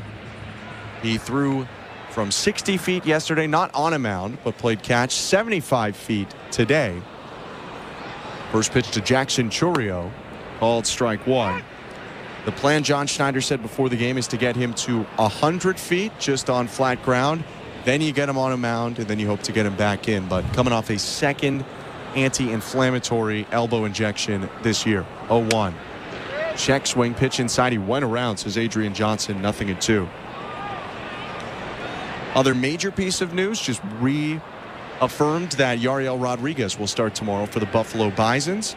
They're looking for 70-75 pitches. Maybe. It wasn't ruled out nor confirmed that Rodriguez could join the majors after this next start. Chourio chops one foul to stay alive. And when Rodriguez is healthy, he will be the 5th starter. I'm asking, this is a question for you. So officially, I don't know. Because Bowden Francis looked good yesterday. Are you asking for my opinion, or? I have no information to tell me anything for sure. It's all speculation. I believe so. Bowden was good yesterday, 4 scoreless. 0-2. High and inside. And your opinion is? My opinion is that, yeah, that it will be Rodriguez. They've stretched him out more than they stretched out Francis. It allows you to be a little bit more traditional. Is he going to go 95 pitches in the game? I don't know that, but Rodriguez could give you 70 to 80. 1-2. Hit off the handle, slowly on the ground is short, charging in. Bichette throws over to first and beats the speedy Churio. A nice play to end the inning. Blue Jays trailing 2-1 through 5. You're listening to Blue Jays Baseball, brought to you by your local family-owned Crown Rust Control Center, streaming at sportsnet.ca and the Sportsnet Radio Network. At Crown Rust Control Center, protection runs deep because every Crown Rust Control Center is owned by a local family who cares beyond business. Your Crown Rust Control Center is 100% committed to their product, to you, to their community, which is your community. Protecting you and what matters to you is equally important as protecting your vehicle. Did you know spring's the best time of year to protect your vehicle from rust? For a special spring offer, find your local family-owned Crown Rust Control Center at crown.com.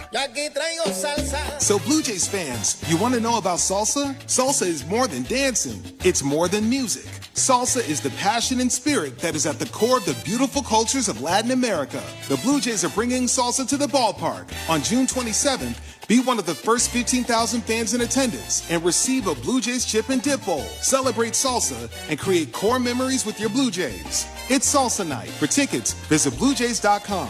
Right, Vladdy? Everybody salsa. The hardest work should lead to the best quality of life. If you're a skilled trades worker, you might not be feeling that way right now. But in Alberta, skilled trades workers can earn more, save more, and live more with better wages and a lower cost of living. Visit albertaiscalling.ca to learn more about the $5,000 moving bonus for the first 2,000 skilled trades workers who move to Alberta, stay for a year, and successfully apply. A message from the Government of Alberta. This is Toronto Blue Jays baseball. Bichette powers the ball to left field. Going back, Peralta. It's out of here. On Sportsnet 590 The Fan and the Sportsnet Radio Network. Alejandro Kirk stepping up to the plate as the 6th inning gets underway in Milwaukee. Appreciate you spending your Monday night with us. I'm Ben Schulman. To my left is Chris LaRue. It's 2-1 Brewers over Blue Jays. Kirk responsible for the lone Toronto run, a solo shot, his first time up. We'll update you on the bat saga in just a second. First, the pitch to Kirk, called strike one, and I think you can guess what just happened from the sound of the crowd. The loop that they added to the long pull and hook was able to yank the bat out of the netting and onto the top of the dugout. 0-1 pitch to Kirk, popped up, back of the plate. Contreras holding his mask in his right hand, jogs toward the first base dugout, makes the catch, still with mask in hand. 1 down. So the Blue Jays get the bat back. Maybe for Vladimir Guerrero Jr. to use. He would be due up 4th this inning. But it landed on the field side, not the fan side. As one fan kind of dove onto the dugout looking to get it. Tough luck. Yeah. Tough luck for those people. You could get a pretty penny on the secondary market for that thing. Vlad gripping the bat right now in the dugout. Gave it a kiss. Here's Davis Schneider, top of the order. First pitch. Called strike. That one looked a little bit outside. It's 0-1. 2-1 Brewers over Blue Jays. 3 solo homers in this game. 0-1 pitch outside. 1-1. Davis Schneider with strong contact his last time up. Powered a ball to center, but was caught by the speedy Sal Frelick. Schneider looking to get out of a bit of a rut. He's 0 for his last 15. Average at 227. Here's the 1-1. Check swing. Pitch was outside. 2-1. Adjusts the rec specs. Now grips the top of his helmet. Schneider back in the box. The pitch. Called strike on the outside edge. 2-2. That's the one he wanted right there. A little bit outside, but he's been good recently going the other way. Even in his previous at bat, he drove one to center field. Next pitch, chopped to the left side. That'll go foul. It's still 2-2. Spencer Horwitz on deck. He has one of the 3 Blue Jay hits today. 4 hits for the Brewers. We're up 2-1 on Toronto. A set from Ray at the bell. The righty twists and delivers. And Schneider lifts a high fastball to the right side. Foul. Headed toward the first base dugout. Contreras gave it a chase, but that's into the seats. Dropped by a fan. Still 2-2. Before Ray threw that pitch, William Contreras had his arm out with his finger pointing. And I'm unsure why he was doing that, but it's something I've never really seen before. He's pretty active back there. The catcher, the younger brother of Wilson Contreras, Cardinals catcher. 2-2. And Schneider fights off a high and tight fastball. That is a tough pitch to get to, but he finds a way to spoil it into the backstop. He's seen 7 pitches this at-bat. Top 10 in Major League Baseball in pitches per plate appearance, over 4. 3 straight foul balls, and the 2-2 again. Went around reluctantly on a splitter low, strike 3. That was actually a good split from Ray. Started in the strike zone and then drops out. Davis Schneider way out in front with a little half swing. Big breath as he walks back to that dugout. Pretty good pitch from Ray right there, though. 3rd strikeout of the day for Ray. 2 outs, nobody on top of the 6th. The pitch to Spencer Horwitz is hit foul, 0-1. Over on the St. Louis Bar and Grill out-of-town scoreboard, second period underway in Game 2 of the Stanley Cup Final. Edmonton still up 1-0 on Florida, despite being outshot 12-4 by the Panthers in the game. 0-1 pitch. Horwitz hits down the left field line in the air.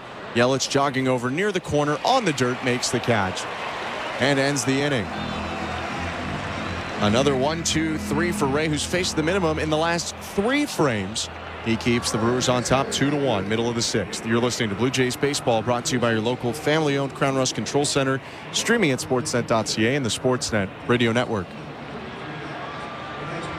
Discover your next entertainment obsession with Audible and SiriusXM. There is so much listening in our future. From best-selling stories to fascinating nonfiction, hear excerpts of the hottest audiobooks across every genre. Some horror and thrillers.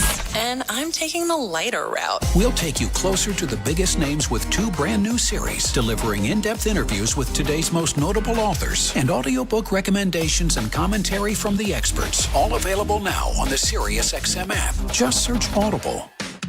The club season may be over, but now the real fun begins. Shoot Bellingham!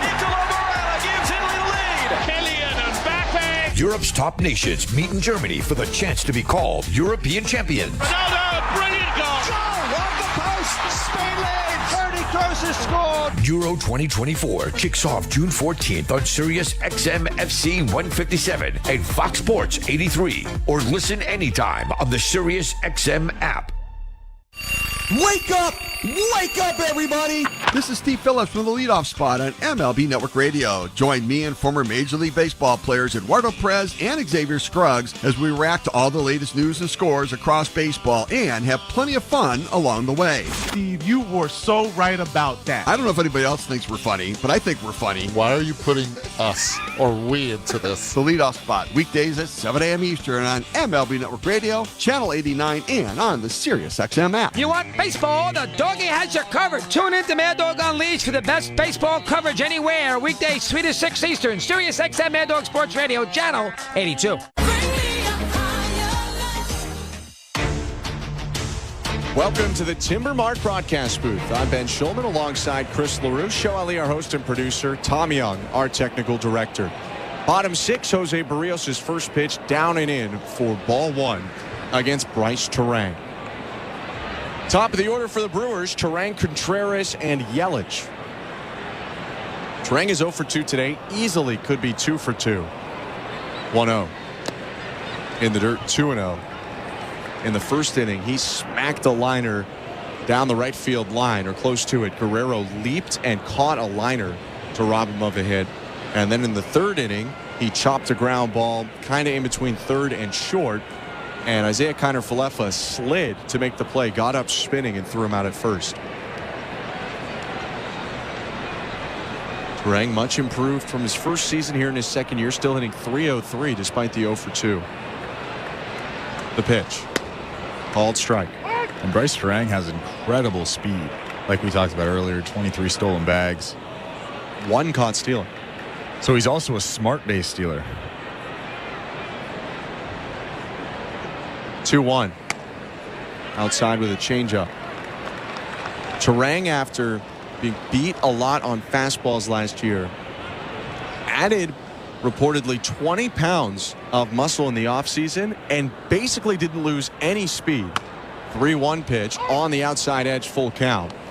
He went from 95th percentile sprint speed last year to 94th percentile sprint speed this year while being 20 pounds heavier. Well, he also has the biggest knob of any bat I've ever seen in my entire life. It's pretty wild. It's got to be like a few inches long. It's obnoxiously large. Chokes up on the bat. Here's the 3-2. Down and in, ball 4. Turang will take a walk. It's the first free pass issued today by Jose Berrios. And that's how the bottom of the 6th gets started. Well, after Jose Berrios threw that pitch, he slapped his glove with his bare hand, was motioning to stay through the baseball, shaking his head, obviously disappointed with that 3-2 pitch. He's not a big walk guy. Doesn't strike out a ton of hitters, but really doesn't walk many. Came into today with 60 Ks to 21 walks in over 80 innings. 2-1 Brewers, bottom 6. William Contreras takes the first pitch low, 1-0. And now you have to be very concerned with Turang out there. 23 bags, like we said. He's basically a guy that gets on first base and tries to steal.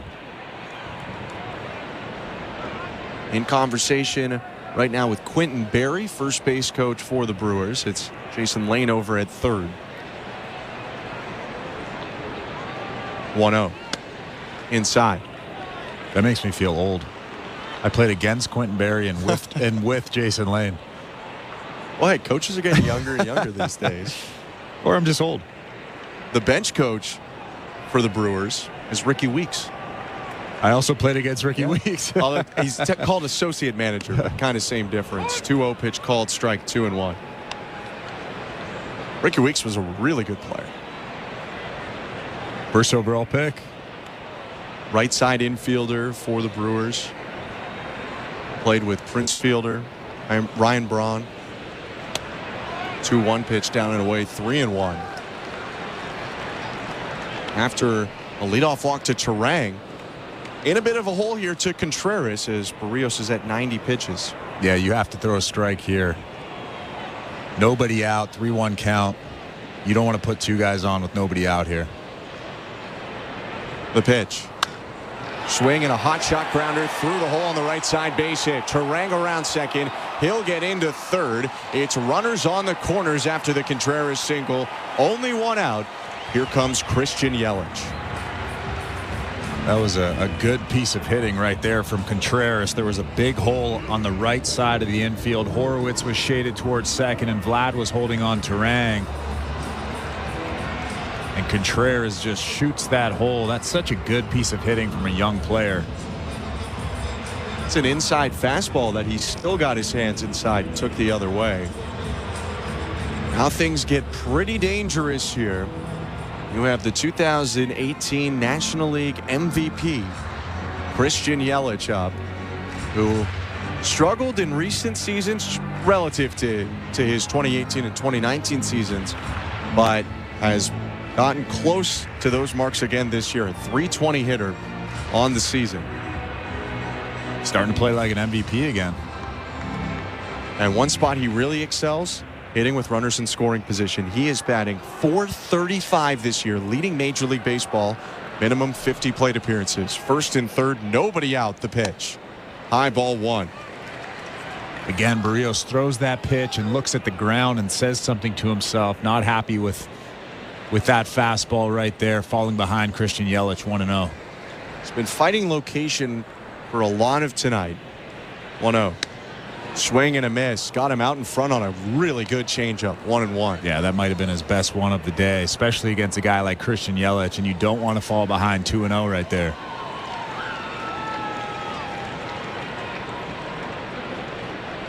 Berrios kicks and delivers. Another changeup low, 2-1. You might look at this first and third, no outs, and think, okay, there's a base open, pitch around Yelich. He's really dangerous, but Willie Adames is on deck, who's 2 for 2 with a homer today. The homer that's the difference in this 2-1 game, bottom 6. Berrios' pitch. Slurve gets the outside edge, 2-2. That's a big pitch right there. Just caught the outside corner right on the black.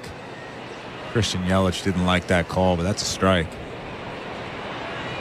Berrios looking for a punch-out. His 96th pitch of the day. The 2-2 to Christian Yelich. Fouled back.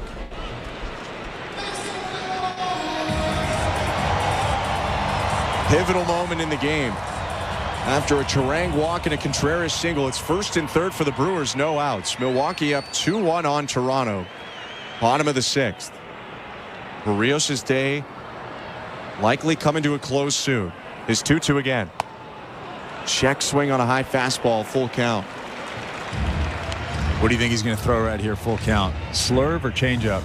Oh, you know better than me. What do you think? If I was Jose Berrios, and I am not, I do not have his stuff and never did, I would probably throw a changeup. 3-2.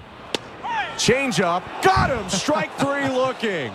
Might have got a break. That one looked a little bit low, but a good call by LaRue and a great pitch by Berrios. There's one down. That was nasty, and yeah, I think you're right. That didn't really catch the bottom of that strike zone. Christian Yelich a little bit upset with that call right there, but that is a big pitch.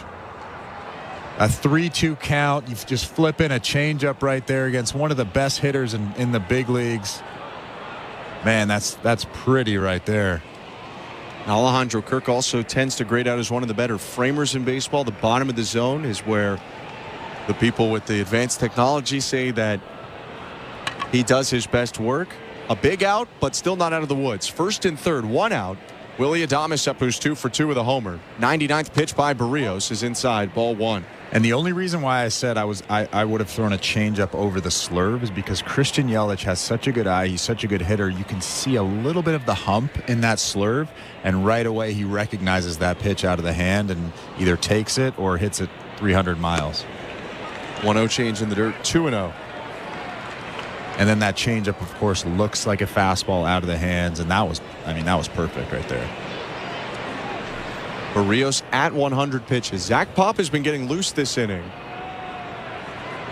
But Berrios, who has 11 quality starts in 13 starts this year, trying to finish off the 6th and keep it 2-1. 2-0. Bounced off the front foot of Contreras. And you can see he's really starting to lean on that changeup. Probably has a better feel for it now than he did earlier on in the game. Even to right-handed hitters. Changeup's been great this year. Batters have hit 125 coming into today off his off-speed pitch. Kicks his heel into the dirt in front of the rubber. Steps on, looks over at Contreras at first. Turang's on third. Here's the 2-1. Called strike at the knees. Perfect fastball, 2-2. Adames didn't like it, but that's a pitcher's pitch right there, right in that bottom corner on the inside part of the plate. I think the Brewers frustrated, probably rightfully, with the Yelich call, but that one definitely a strike. Well, that Yelich call, that was a game-changing call. Turang leading off in foul territory off third. And Adames is going to ask for time. Alejandro Kirk stepped out in front of the plate, gave some signals in case the Brewers try a 1st and 3rd steal play here. Spencer Horwitz, the second baseman, plays up the middle. Bo Bichette deep in the hole at short. 1st and 3rd, the 2-2. Low with a changeup, full count. He missed that spot right there, but that was a good pitch. Looked like a fastball again out of the hands. Willie Adames didn't really flinch at it, but still a good pitch. 103 pitches for Berrios today. Full count offering. Hooked on the ground, foul. Another good changeup, but Adames rolls over it to stay at the plate. Now it's that cat and mouse game. Willie Adames is thinking there's no way he throws 3 changeups in a row. I'm probably getting a heater right here. What do you think Jose Berrios is thinking? He's going to throw him another changeup. I don't know. I don't know if he'll throw 3 in a row, but he'll throw over to first. Back in there safely is Contreras. By the way, Rogers has an exciting new national contest. Bring Stanley home, sending Rogers customers and hockey fans to the Stanley Cup final in Edmonton. First, the 3-2 from Berrios to Willie Adames. Swing and a fly ball. Shallow left field. Tagging at third, Turang. Schneider charging in, makes the catch. Turang's going to test him. Throw to the plate, offline. And Turang slides in head first. Contreras moves up to second base. It's a sacrifice fly, and now a 3-1 Brewers lead. Well, there's only a few guys in the big leagues that can score from third on a sac fly. That ball was, maybe 30 feet past the cut of the grass where the shortstop plays, and Terang just slides into home plate safely. That is a big run right there. 3-1 Brewers, and just to wrap up on Bring Stanley Home, so hockey fans, Rogers customers can go to the Stanley Cup Final. 10 VIP trips for 2 to attend Game 4 in Edmonton Saturday, June 15th, including travel and accommodation, plus premium viewing at a Shania Twain concert outside Rogers Place. Visit Rogers.com/Stanley Cup to enter for your chance to win and for more details. After the sac fly, Jose Berrios out of the ballgame. 3-1 Brewers, 2 down, runner on second, bottom 6. Let's go to baseball control. Here's Show Ali. Very much, Ben. Welcome back inside Baseball Control. Don't forget, we do have Jace Talk tonight. Blair and Barker have the post-game show. Blair will throw the numbers out for you to call after the final out. All right, let's check the out-of-town scoreboard brought to you by St. Louis Bar and Grill. You heard Ben mention the Bring Stanley Home contest. Well, in the Stanley Cup Final going on right now, Game 2 in Sunrise, Florida. The Panthers were entering play tonight with a 1-0 series lead. Right now, the game is tied at 1 in the second period. Nico Mikkola scoring to tie the game for the Panthers. You can watch that game right now on Sportsnet. As always, the NBA Finals as well have already gotten going. The Boston Celtics now leading 2-0 in the best-of-7 series. Last night, they beat the Mavericks 105-98. Game 3 will be on Wednesday night, 8:30 p.m. Eastern, 5:30 Pacific in Dallas. Luka Doncic and company looking to tilt the series back in their favor at home. Some other NBA news coming down the pipeline today. According to ESPN's Adrian Wojnarowski, the Lakers had reportedly offered UConn head coach and two-time national champion Dan Hurley a 5-year, $70 million deal to be their head coach, which he turned down. So Hurley will stay in Connecticut, and the Lakers will continue their head coaching search. Some NFL retirement news as well, if you missed this over the weekend. Giants tight end Darren Waller has announced he's hanging up his cleats at age 31. He was traded from the Raiders for a third-round pick last March. He was a Pro Bowler in 2020 when he had 107 catches for 1,196 yards and 9 touchdowns. Also helped me win my fantasy league that year, coincidentally. So thank you, Darren. And some NFL extension news this past week.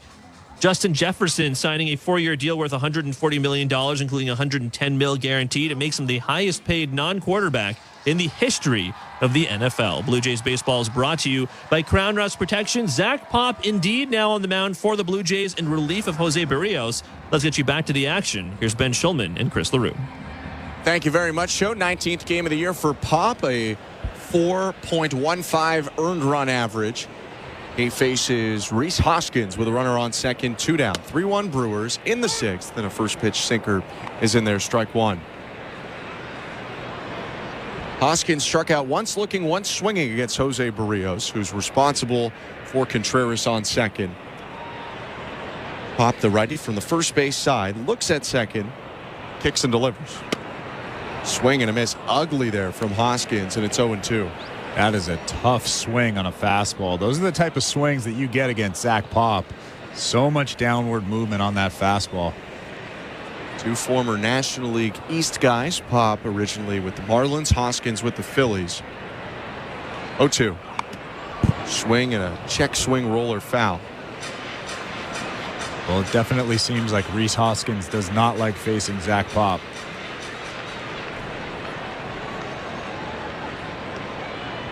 Right-handed hitting Hoskins in the box. 0 for 2 in his career against Pop with a strikeout, both in 2021. The 0-2. Swing and a miss, strike 3. Waves at a slider way outside. Pop comes in and ends the inning. Brewers get 1 in the inning, though. The sac fly by Willy Adames makes it 3-1 Milwaukee as we go to the 7th. You're listening to Blue Jays Baseball, brought to you by your local family-owned Crown Rust Control Center, streaming at sportsnet.ca and the Sportsnet Radio Network. Bring it in, Canada. When it comes to small business, Desjardins is a big fan. And not just the hop-on-the-bandwagon fan. We're the in-it-for-the-long-haul fan. The fan that's been there from the start. That's why Desjardins awarded 150 entrepreneurs with Good Spark grants worth $20,000 each. Because like any fan, there's nothing we love more than celebrating a goal! See how Desjardins is cheering on small business at goodsparkgrants.ca. We're 2 men and a truck. So, you're moving to a new home, and all that's left to do is to call a mover you know you can trust. Well, naturally, you think 2 men and a truck, since you know they have lots of men and lots of trucks. They'll wrap, pack, and move everything you own. With a 96% referral rating and the professionalism you can trust, the choice is simple. For a free in-home estimate, call today. We're 2 men and a truck. 2 men and a truck, the movers who care. Not tomorrow, not someday. The home improvements begin today. It's game on with Timber Mart. Build that deck, raise that fence, landscape till your property is beautiful. Don't pay for 12 months on the Timber Mart deferred payment program. Your locally owned, completely Canadian hub of building and renovation expertise. Get your Timber Mart credit card at participating locations and pay later. 12 months later. Conditions apply. Ask in store for details or apply at timbermart.ca. This is Toronto Blue Jays baseball. Double's gone! 2-run shot, Kevin Kiermaier. On Sportsnet 590 The Fan and the Sportsnet Radio Network. 7th inning at American Family Field. The Blue Jays trailing the Brewers 3-1 in the first of 3 games in Milwaukee, Wisconsin. Thanks so much for sticking around tonight. I'm Ben Schulman alongside Chris LaRue. Colin Ray, the starter for the Brewers, is back out for a 7th inning of work. He's given up 3 hits, 1 run, and no walks in 6 innings on 69 pitches. He starts with Vladimir Guerrero Jr. First pitch. Called strike 1. He buckles him with the curve. Yeah, he's been pretty incredible all game long. And like we said before the broadcast, he's a lot like Chris Bassett. A ton of different pitches. His 0-1. Fouled off. 0-2. That one hit the thigh of Contreras, who looks a little ginger as he gets up. For Guerrero, swinging a black bat that the Blue Jays and the staff here at American Family Field spent innings getting out of the netting. This is the first time he used it or uses it since they rescued it from the netting. 0 for 2 day for Guerrero.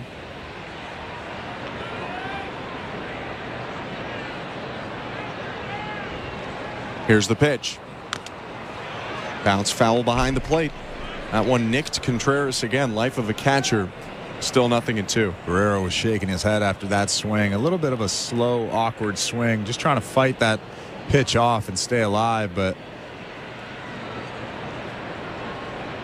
0-2 once more.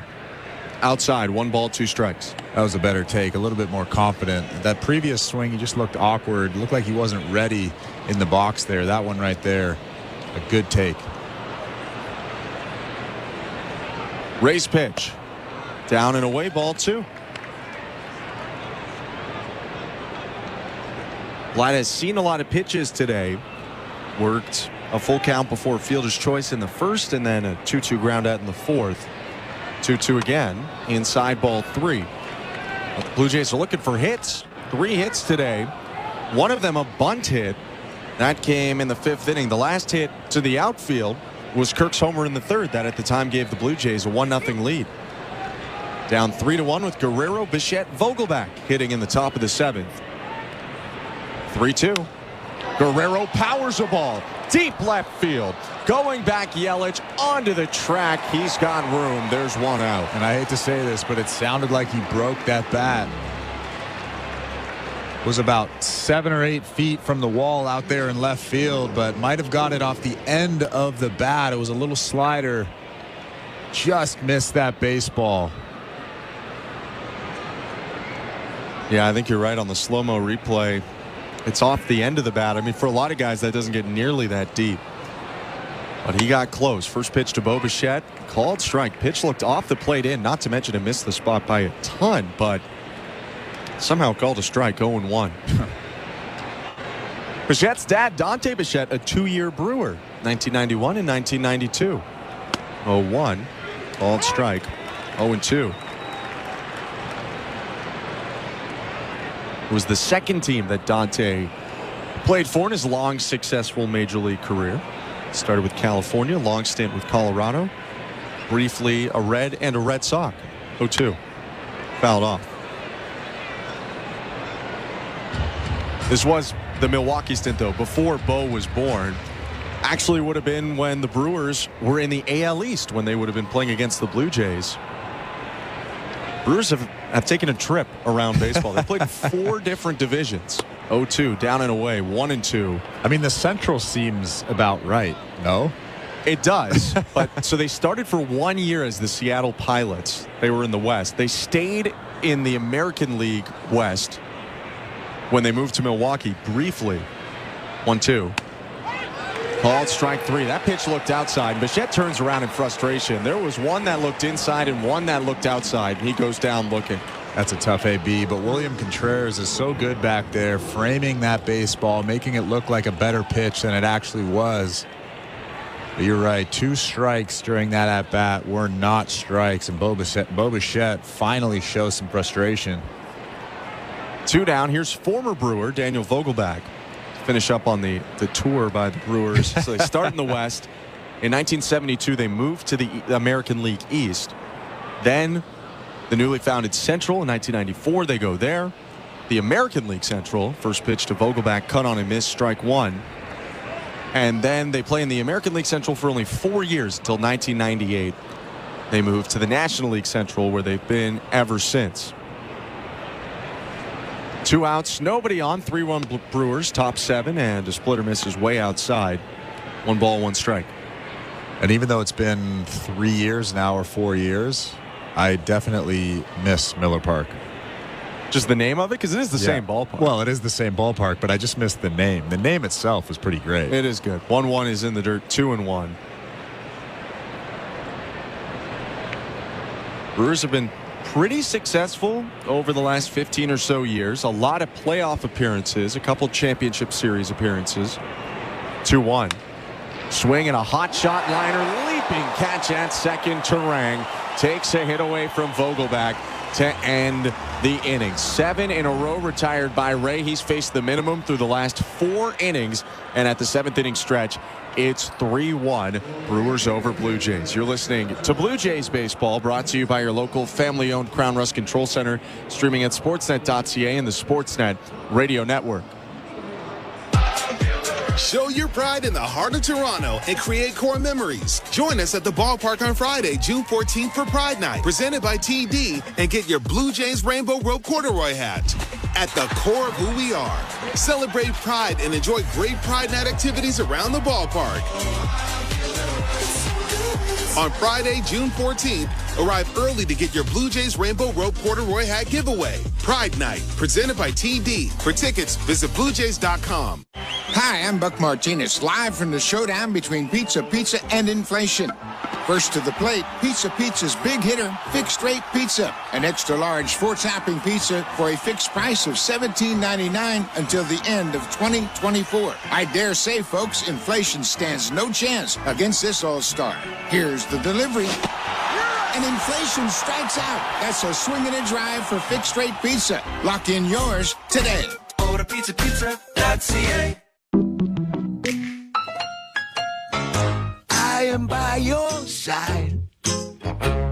Got a heart so big, on this you can rely. No mountains too tall for the strong boots to climb. I am by your side. That was Desjardins Insurance, playing insurance with a heart so big it shows. Tune in for your auto and home coverage at Desjardins.com/heart. This is Toronto Blue Jays baseball. He rocks the ball to left field. The Blue Jays have gone back-to-back. On Sportsnet 590 The Fan and the Sportsnet Radio Network. Bottom 7 in Milwaukee. 3-1 Brewers over Blue Jays. I'm Ben Schulman alongside Chris LaRue. The lefty Brendan Little will enter for Toronto to start off this 7th. It was going to be 2 left-handed hitters out of the first 3 guys to come up for Milwaukee, but Sal Frelick has been pinch hit for. Pat Murphy, new Brewers manager, is going into his dugout, and he yanks out the switch hitter Blake Perkins to lead off this inning. Well, Brendan Little hasn't pitched since June 3rd against Baltimore. We'll see how he looks early on. 6 earned runs in 5 1/3 innings this year. Little, the lefty, kicks and fires. First pitch is a sinker high, 1-0. Main pitch is the fastball that breaks the other way. The cutter that did a lot of damage in spring training. .255 hitter Perkins faces a 1-0, takes a sinker outside, 2 balls, no strikes.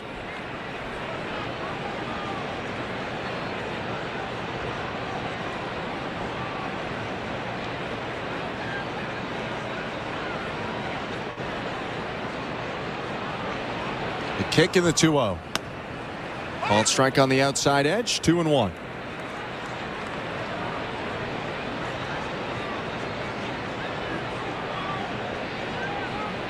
Seventh major league appearance for the mustache southpaw Brendan Little. He twists and offers. Called strike on the cutter, 2-2. That's a pretty good pitch right there. 93-mile-an-hour cutter right down the middle. We saw some 94s and 95s on the cut fastball in spring too. He was sawing off bats. 2-2. Swing and a miss, strike 3.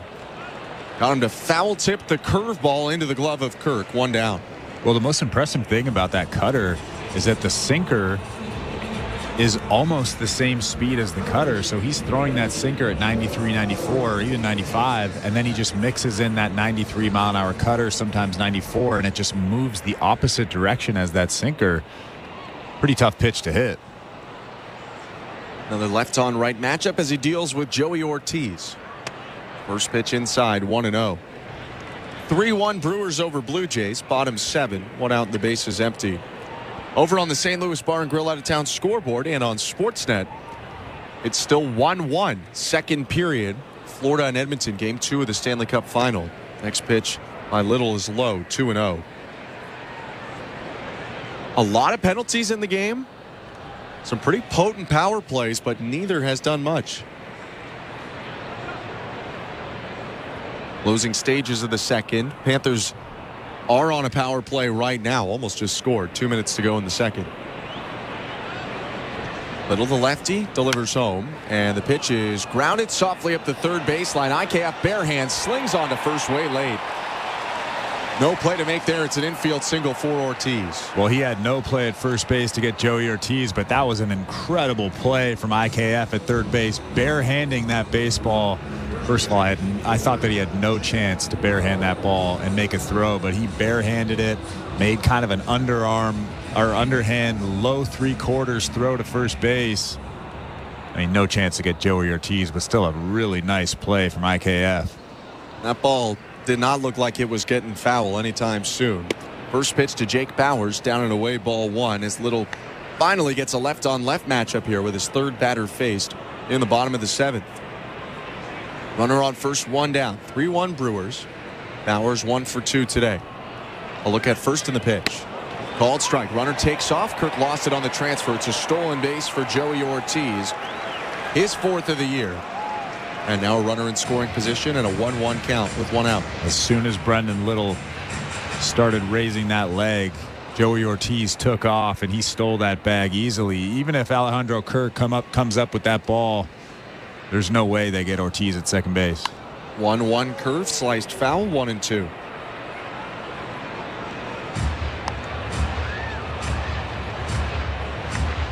The second stolen base today for the Brewers, who have also been picked off once. A look at second by Little. The 1-2. Swing and a miss. Got him on the curve. 2 strikeouts on that breaking ball. And there are 2 down. I tell you what, Brendan Little's got nasty stuff. That's a big curveball right there. 86, not quite 12.6, but it has very good down angle. And then you add in that cutter, you add in that sinker. He's got a pretty good repertoire. Little with some success for AAA Buffalo. The one thing that he's trying to work through is the walks. Speaking of, they're going to intentionally walk Jackson Churio, the 9-hitter, to get Little another left-on-left matchup, bringing up the top of the order in Bryce Terang. And it also adds to his walk total, which I don't agree with. It is a bummer. There is a section for intentional walks, but it's not like they don't include that in your walk total too. You have to do the math. And, you know, on the back of the baseball card, there isn't a section for intentional walks because they don't have enough room to print it on there. And in the box score, if you're looking at this game tonight in the box score, it says 1 walk. First pitch to Bryce Terang, sliced foul, 0-1. But he gets some justice on the baseball reference page. That's where, if you need to find it, that's where you should go. First and second, 2 down. Little trying to pitch a scoreless 7th. Blue Jays have Trevor Richards up, the former Brewer, as well. 3-1 Milwaukee. The 0-1 Terang is bounced to the left side. Fielded by IKF. He'll just walk over to third, step on the bag for the force out, and end the inning. A scoreless frame for Little. Works around an infield hit and an intentional walk. Leaves 2 on and will go to the 8th in a close one. 3-1 Brewers. You're listening to Blue Jays Baseball. Brought to you by your local family-owned Crown Rust Control Center. Streaming at sportsnet.ca and the Sportsnet Radio Network. New faces in new places. Absolutely thrilled to be an Atlanta Falcon. And SiriusXM NFL Radio brings you an insider's perspective from OTAs and mandatory minicamps. He's an accomplished route runner. He's an instant starter. He is awesome. Hear how your team is shaping up as they prepare for the 2024 season. I don't see bust. I see Super Bowl. There's a story for every team on SiriusXM NFL Radio Channel 88 and on the all-new SiriusXM app. Are you regretting eating that gas station hot dog? Yeah, we know. We've been there too. This is a message for baseball fans like you. Did you know that you get a channel that's talking baseball 24/7 as part of your SiriusXM subscription? What? Our lineup includes shows hosted by former big leaguers and executives. Plus, you'll hear from 17 managers each week. MLB Network Radio is on SiriusXM Channel 89, or just search MLB Network Radio on the SXM app. SiriusXM Sports. We're more than just a game. Basketball history is made in the NBA Finals. Oh, a spectacular move by Michael Jordan, where superstars become icons, and one moment can change the course of basketball history. Back to Iguodala, up for the layup. Oh, blocked by James. We're bringing you inside the 2024 Finals on NBA Radio with nonstop coverage from our experts and every second of every game. That is one of the more dominant first halves that we've ever seen in Finals history. NBA Radio, Channel 86, and on the all-new SiriusXM app. The Blue Jays are in flight, leading 3-0. Blue Jays fans, this is Ross Atkins, and you're listening to Blue Jays Baseball on Sirius XM. Radio Network. Welcome to the Timber Mart broadcast booth. I'm Ben Schulman. To my left, Chris LaRue, Show Ali, our host and producer, Tom Young, our technical director. Thanks so much for sticking around with us into the 8th inning, where the Blue Jays trail 3-1. And we'll see a reliever for the Brewers for the first time. Joel Payamps, the former Blue Jay, delivers a pitch to George Springer. It's fouled back, 0-1. Payamps entering this game wraps up a 7-inning, 1-run start for Colin Ray. Blue Jays ended up with only 3 hits, no walks. And that one Alejandro Kirk solo shot as the next pitch misses down and away to Springer, 1-1. George is 0 for 2, a strikeout and a ground out to short. The pitch downstairs, 2-1.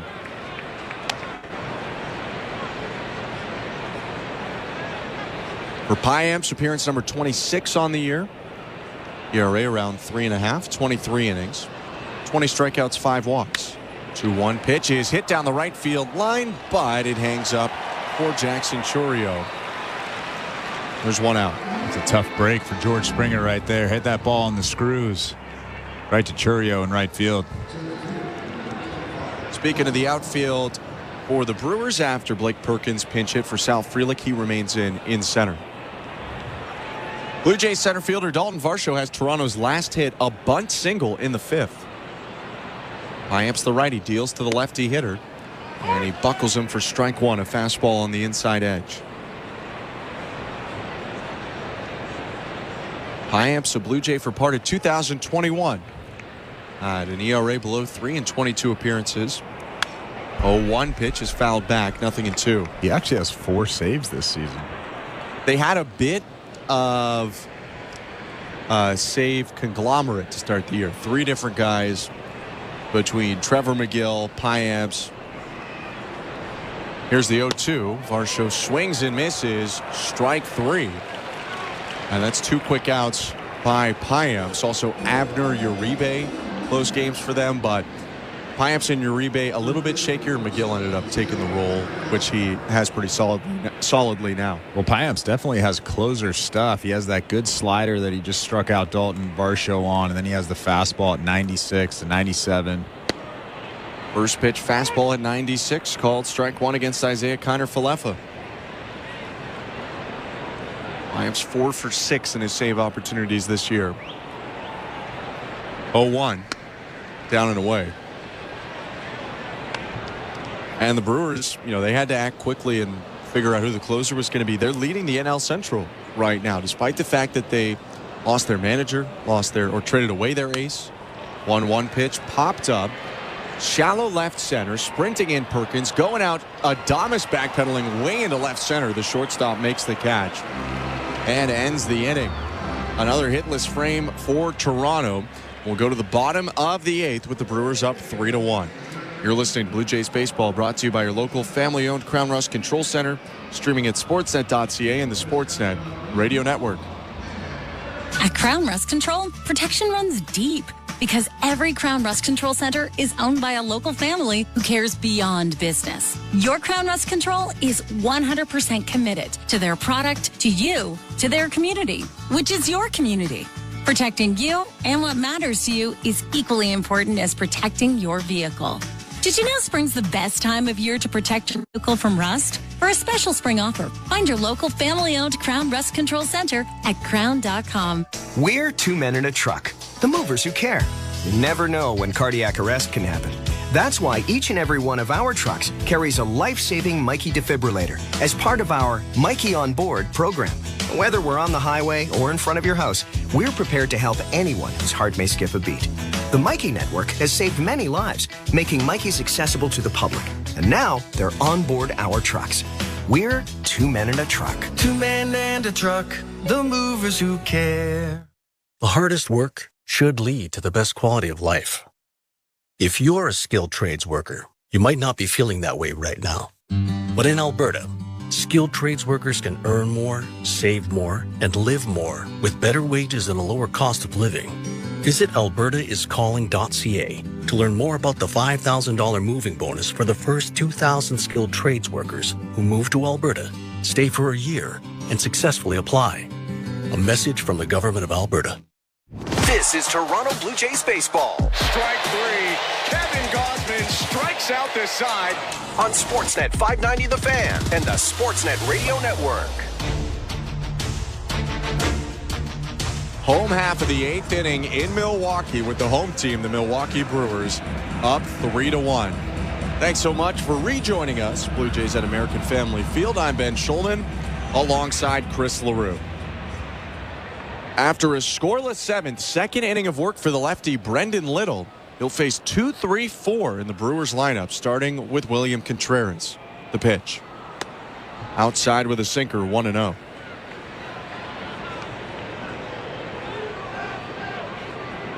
Blue Jays did use all but 2 of their relievers yesterday in a pseudo bullpen day, a 4-inning start by Bowden Francis.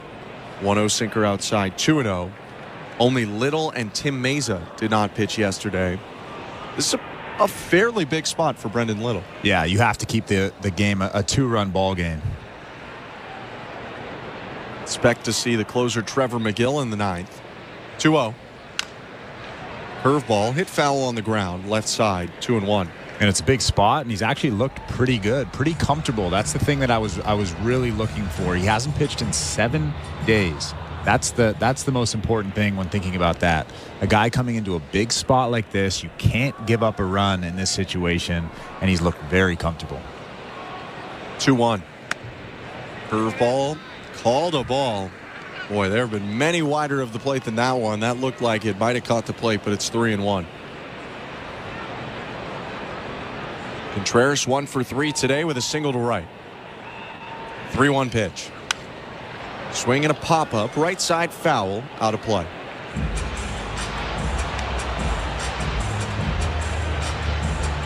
Little, a first-rounder in 2017 by the Cubs, out of State College of Florida, Manatee, Sarasota. Not too far from where the Blue Jays play spring training. 3-2 curve hit on the ground, left side, backhanded head high by Bichette. Overhand throw to first. In time, 1 out. Great pitch right there. Had to throw that curveball in the strike zone. Looks like a strike right down the middle, then drops to the bottom of the strike zone, and Contreras barely gets a piece of it off the end of the bat. Hits a little dribbler to Bo, shortstop. Curveball's been a big pitch for Little in this outing. 2 strikeouts in the 7th on the curve. Here, the first out of the 8th. Now he faces Christian Yelich, left on left. The pitch. Inside, ball 1. It's a little a first rounder by the Cubs, but through some injury and some inconsistency, only made 1 appearance in the majors in his Chicago career. Somewhat poetically against the Blue Jays in 2022. 1-0 pitch, called strike with the curve, 1-1. Toronto did hang 3 on him that day in 2/3 of an inning. And then right before he was about to become a free agent this year, the Blue Jays traded for him, put him on the 40-man roster to stop him from reaching minor league free agency. And now he gets a swing and a miss on Yelich. He's in his 6th game of the year, and with 1 out, he's ahead 1-2. Lefty kicks and delivers. Curveball just missed low. Yelich lays off.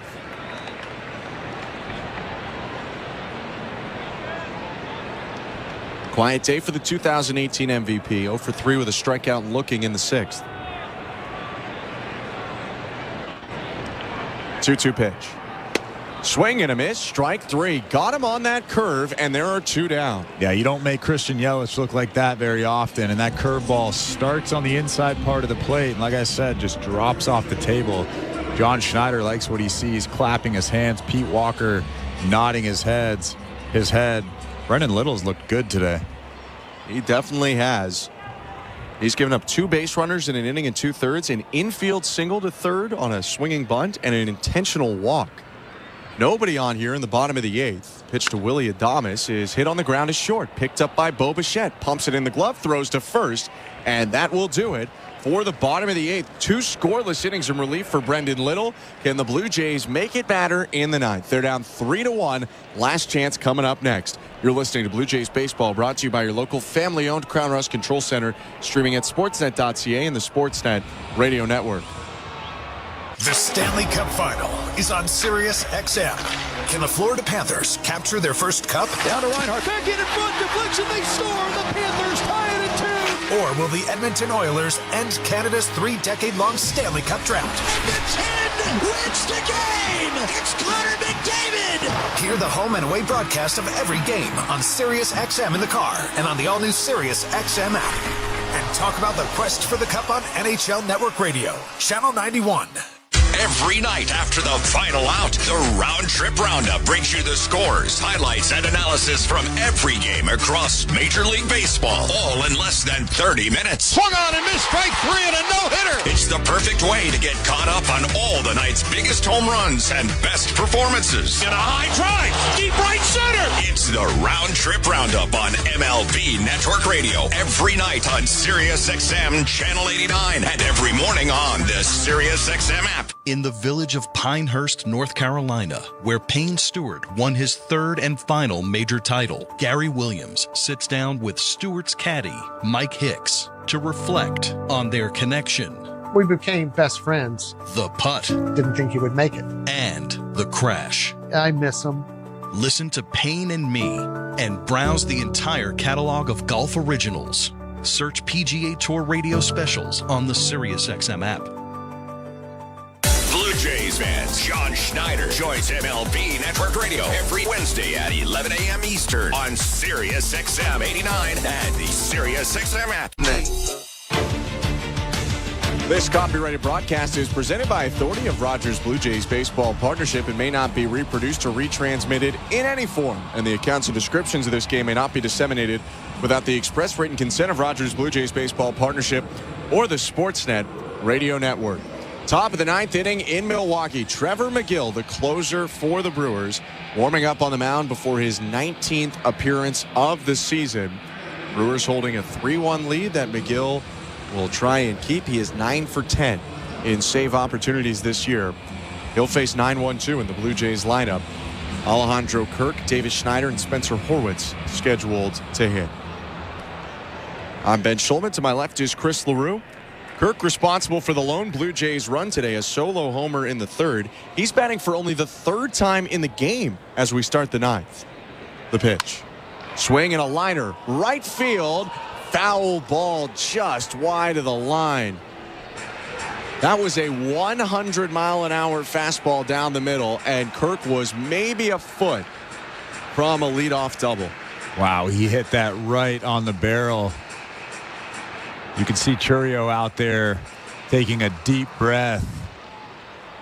That would have been a big leadoff hit for this Blue Jays squad. They need to get a runner on, and then they could think about one big swing, potentially tying the game. 3 pretty good on-base guys in Kirk, Schneider, and Horwitz scheduled to hit. 0-1. Upstairs. For McGill, it's a 99 on average fastball, a high 80s knuckle curve.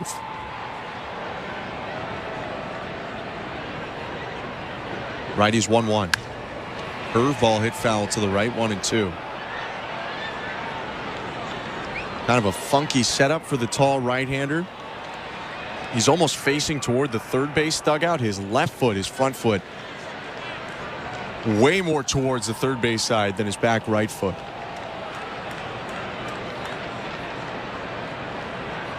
Ahead 1-2 in the count. The righty kicks and delivers. Fastball outside, 2-2. He was walking off the mound, but it looked like a good call from Adrian Johnson as it just missed. Yeah, that wasn't a strike. McGill begging a little bit out there. He looks frustrated. Flung that ball over to the dugout asking for a new ball, but it really wasn't close.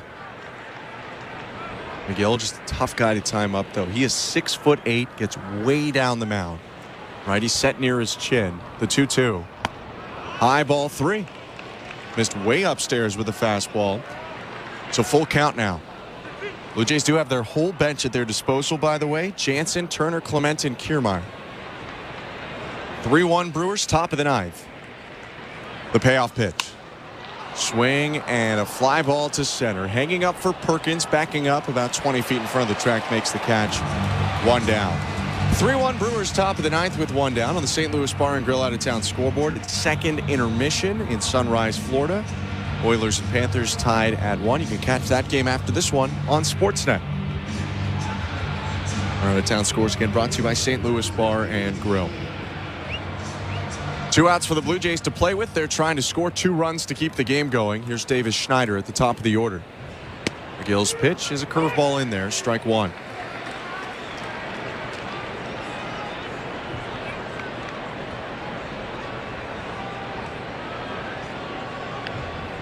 Deep breath from the righty. And the pitch. Swing and a bouncer, left side. Charging in from short Adames. Gloves, crow hops, throws on to first. And now only 1 out to play with for the Blue Jays as Schneider is retired. Representing the Blue Jays' final chance in the game, Spencer Horwitz, who had the base hit in the first inning for Toronto. They only have 2 hits since. The Toronto Bats have forced Brewers pitching to face 2 above the minimum. 3 hits total for Toronto, but a double play in the game too. First pitch to Horwitz, hit foul, 0-1. Blue Jays got on the board first in this game with the Alejandro Kirk solo shot in the third. Quickly, Jackson Churio answered in the bottom of the third. Adames homer in the 4th inning made the difference. 0-1 pitch, loop to left field, down for a base hit. Spencer Horwitz with a 2-hit day. He's got as many hits as the rest of the Blue Jays. And all of a sudden, Vladimir Guerrero Jr. represents the tying run walking up to the plate. And I like this matchup right here. McGill throws a straight fastball and a little slider, but if Vlad can guess right, if Vlad can get a fastball over the heart of the plate, this might be a tie ball game. 7 home runs on the season for Guerrero. Hit his last one in the finale of the Orioles series. Contreras is going to walk out to the mound. Bowers, the first baseman, will join him and McGill as they discuss what they want to do here with Guerrero.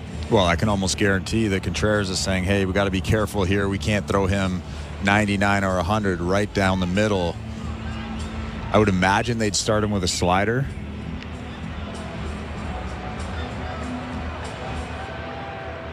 2 pitches for the closer, fastball, breaking ball. Spencer Horwitz on first base, 2 down, top of the 9th. 3-1 the lead for the Brewers. No hold on Horwitz, who takes a big lead, and the pitch to Guerrero is bounced up the middle, off the second base back, fielded at second by Turang, throws back to first, and ends the game. 1 pitch for McGill to retire Guerrero and save the game for the Brewers. They win 3-1, relying on some solo shots and locking down the Blue Jays bats in game 1 of this series. Well, that was the pitch that Vlad was looking for. It was a fastball about belt high right down the middle. He seemed to be a little bit behind it, maybe expecting something off speed, got fooled by that fastball, but that's a tough ending to a pretty tough offensive game right there. Spencer Horwitz had 2 hits, but other than that, outside of Alejandro Kirk's early home run, it was really another lifeless offensive performance from the Toronto Blue Jays. Blue Jays fall in the series opener. 3-1, the final score to the Milwaukee Brewers. We'll take a quick step aside and wrap this one up on the other side before sending you over to Blue Jays Talk with Blair and Barker. Don't go anywhere. You're listening to Blue Jays Baseball, brought to you by your local family-owned Crown Rust Control Center, streaming at sportsnet.ca and the Sportsnet Radio Network. At Crown Rust Control Center, protection runs deep because every Crown Rust Control Center is owned by a local family who cares beyond business. Your Crown Rust Control Center is 100% committed to their product, to you, to their community, which is your community. Protecting you and what matters to you is equally important as protecting your vehicle. Did you know spring's the best time of year to protect your vehicle from rust? For a special spring offer, find your local family-owned Crown Rust Control Center at crown.com. Not tomorrow, not someday. The home improvements begin today. It's game on with Timber Mart. Build that deck, raise that fence, landscape till your property is beautiful. Don't pay for 12 months on the Timber Mart Deferred Payment Program. Your locally owned, completely Canadian hub of building and renovation expertise. Get your Timber Mart credit card at participating locations and pay later. 12 months later. Conditions apply. Ask in store for details or apply at timbermart.ca. Hi, I'm Buck Martinez, live from the showdown between pizza and inflation. First to the plate, with over 2 million sold, it's Fixed Rate Pizza, a hot and fresh extra-large 4-topping pizza for a fixed price of $17.99 until the end of 2024. Here's the delivery. And inflation strikes out. That's a swing and a drive for Fixed Rate Pizza. Lock in yours today. Order pizza.ca. We're 2 men and a truck. So, you're moving to a new home, and all that's left to do is to call a mover you know you can trust. Well, naturally, you think 2 men and a truck, since you know they have lots of men and lots of trucks. They'll wrap, pack, and move everything you own. With a 96% referral rating and the professionalism you can trust, the choice is simple. For a free in-home estimate, call today. We're 2 men and a truck. 2 men and a truck, the movers who care. This is Toronto Blue Jays baseball. He's at the track, at the wall. He leaps, and he made the catch. On Sportsnet 590 The Fan and the Sportsnet Radio Network. The Blue Jays fall 3-1 in the series opener to the Milwaukee Brewers. A well-pitched game by Colin Ray. Some big hits for Milwaukee. And they take the series opener in the first of 3, the only series that these two teams will play this season. I'm Ben Schulman alongside Chris LaRue. We'll get you over to Blue Jays Talk with Blair and Barker in just a second. But Chris, Jose Berrios against Colin Ray today. For Berrios, what did you think? 5 2/3, 5 hits, 3 earned runs, 1 walk, 4 strikeouts. The stats would at least say not his best, not his worst. Well, he definitely didn't look like vintage Jose Berrios. So he was a little bit erratic with some of his pitches. His off-speed pitches were okay. He had a really good changeup tonight, and he started to lean on that just a little bit more the later the game got. But I think it was an okay game from Jose Berrios. Like I said, he fell behind a little bit. He made some bad pitches, especially in the 2 home runs that he gave up early, a couple hanging sliders, but you can't expect Jose Berrios to go out and pitch 7 innings, giving up 1 run every single game. Look, 5 2/3, giving up 3 earned runs. Your team should at least win a ball game if you have a starting pitcher going out and throwing that. And it is against a top 5 offense in all of baseball. That in total, the Blue Jays held to 3 runs. Zach Pop struck out a batter to end the 6th. We saw 2 scoreless innings of Brendan Little, the most impactful day we've probably seen from him in his major league career. Yeah, he had the good fastball, the good breaking ball, and we even saw that cutter that's about the same speed as his fastball. That's the most interesting thing with that is he throws that sinker at 94, and then he throws that cutter at 93. So hard to hit, but I like what I saw from him, and I hope that it's less than 7 days until we see him again. I like him out of that bullpen, and the most important thing about his outing tonight was the fact that he looked comfortable in a pretty tight ball game. The Blue Jays, though, briefly led. Alejandro Kirk homered in the 3rd inning. Kirk actually, slowly but surely the offensive numbers are starting to rise a bit for him. But other than that, he had a first inning double from Spencer Horwitz, a drag bunt single in the 5th, a 9th inning single. The drag bunt was by Varsho, the single in the 9th by Horwitz. Not a lot going on. So after Kirk homers, Blue Jays up 1-0. Quickly, the rookie Jackson Churio responds. The 4th inning, it was the middle of the order for the Brewers, and after getting Christian Yelich to start the frame, Willy Adames stepped up for today's play of the game. A breath, and the pitch from Berrios is hit deep, left center field. Varsho will look up. See you later. A slurve that was hung over the middle, and Adames did not miss it. Second home run of the game for the Brewers. It's 2-1. Well, that was one of Berrios' 2 mistakes today. He just hung that slurve right over the middle, and Willy Adames absolutely drilled it into left center over that Brewers bullpen. But other than that, he didn't really make that many mistakes. He made those 2 mistakes, and then after that, he kind of settled in and gave up 1 run after that. But overall, a decent outing against a pretty tough offensive team. Blue Jays just could not do much with the bats overall, and because of that, they lose the series opener 3-1. Colin Ray, who went 7 innings, 3 hits, 1 run, no walks, 4 strikeouts, picks up the win to go to 5-2. Jose Berrios with the loss. Somehow, with his other numbers, is 5-5 this year. Tyler McGill got the save for the Brewers with the tying run in Guerrero at the plate to end the game. His 10th save of the year. Blue Jays scored 1 on 4 hits, no errors, left 2 on for the Brewers. 3 on 6 hits, no errors, left 4 on. A 2-hour, 13-minute game in front of 24,000 in Milwaukee. The Blue Jays lose the game to drop to 32-34 for the NL Central leading Brewers. They're now up to 39-27. Toronto, like their series in Oakland, tries to respond tomorrow and give themselves a chance to win the series. Another 8:10 Eastern first pitch with coverage starting at 8 o'clock. Very interesting pitching matchup. Yusei Kikuchi goes for the Blue Jays, and all reports say, it's TBD officially, but all reports say that it'll be the major league debut of Carlos Rodriguez for the Brewers. Again, 8 o'clock. We hope to see you there and appreciate you tuning in tonight. For our technical director, Tom Young, host and producer, Show Ali, and my partner, Chris LaRue. Have a good rest of your night and get your thoughts heard right now. Blue Jays Talk with Blair and Barker starts right now.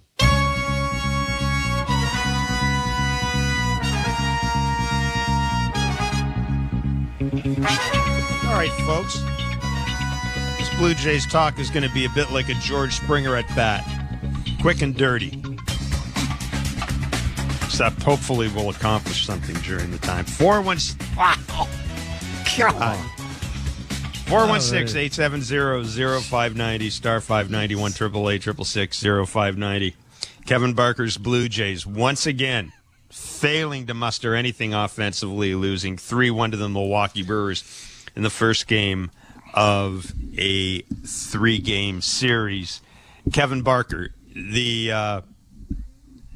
I think in some ways the score flatters the Blue Jays 3-1. It was not a terrific performance from Jose Berrios. Not much in the way of first pitch strikes. Left a couple of pitches over the plate and paid for him. But once again, the story of this game, as indeed has been the story of probably 90% of this Blue Jay season, just an inability to get anything going at all offensively. It starts in the first inning. Kevin Barker, I'm just going to ask you flat out. If that was Kevin Barker on second base when you were playing, and you did what Spencer Horwitz did, you'd be on the plane to AAA in another couple hours? Probably, or I wouldn't play for a week. I mean, that's or bottom line. Like this, yeah, this is big leagues, man. Like your team has a huge time scoring runs. Forget about the first inning. I mean, they just have a real tough time scoring runs. And for a ground ball hit right in front of you, and you just run like you're a little leaguer, there's no excuse that wasn't. for it, man. There was no decision there, was there? I mean, that was absolutely nothing. not. Put your head down and run till you get tagged out. It's little league stuff. Like that's. Yeah, again, we all understand why Spencer Horwitz is up here, right? I mean, offensively, he's doing some things. I mean, he can hit the ball the other way. He looks like he can hit velocity. He looks like that little short, compact swing. But, man alive, you get hitting at the top of that order, you got to know who's hitting behind you. You got to just know what's going on in front of you. And for you to put your head down and run to it like you're little leaguers, just no excuse for it. There's got to be some accountability. Like, I get it. We all understand what they ain't doing. The inability to make in-game adjustments against pitchers who are throwing glove side. Keep the front side in. I mean, we saw Davis Schneider hit one line drive to right field on a fastball a little middle up because he tried to make a little bit of an adjustment. Who else did it? 3 through 6 in the order was 0 for 13. I mean, that's about as playing catch as you can get for old Colin Ray out there. I mean, he ain't tricking nobody. I mean, occasionally he'd throw you a sinker in to stand you up to try to get you out of the way because he know a bunch of dudes that are right-handed get themselves out. Like, yeah, it's just sort of like Groundhog Day, right? It's the 5-3 up, 3 downs. I mean, we saw that yesterday. We saw 5-3 up, 3 downs in a row. Like, it's a consistent, you get in a groove as a pitcher on the mound in one location. That lineup's not going to force you to get away from that. And that, I think, is the frustrating part. That was the second worst start in my mind Jose Berrios had all year. I mean, I said this to you today when you asked me to end the show.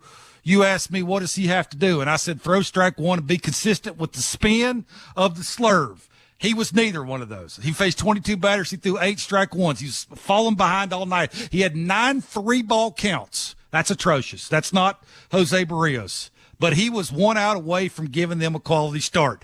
That's the difference in Jose Berrios this year than the last couple of years is even if he doesn't have the consistent spin, the slurve speed was all over the map. It was 82, it was 87, it was 85, it's 84. It's got to be right in there, 83, 84, right? The fingers coming off the fingers the right way. It's got the good finish. He's commanding that thing glove side. He threw 25 of them. He had 5 swings. He had 1 whiff. I get back to that. He was 1 out away, Jeff, from giving them another quality start.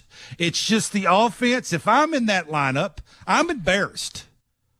I mean, you can't say this thing any other way. The dude got you out over and over and over, and everybody walked up that was right-handed, in my mind, and did the same exact thing.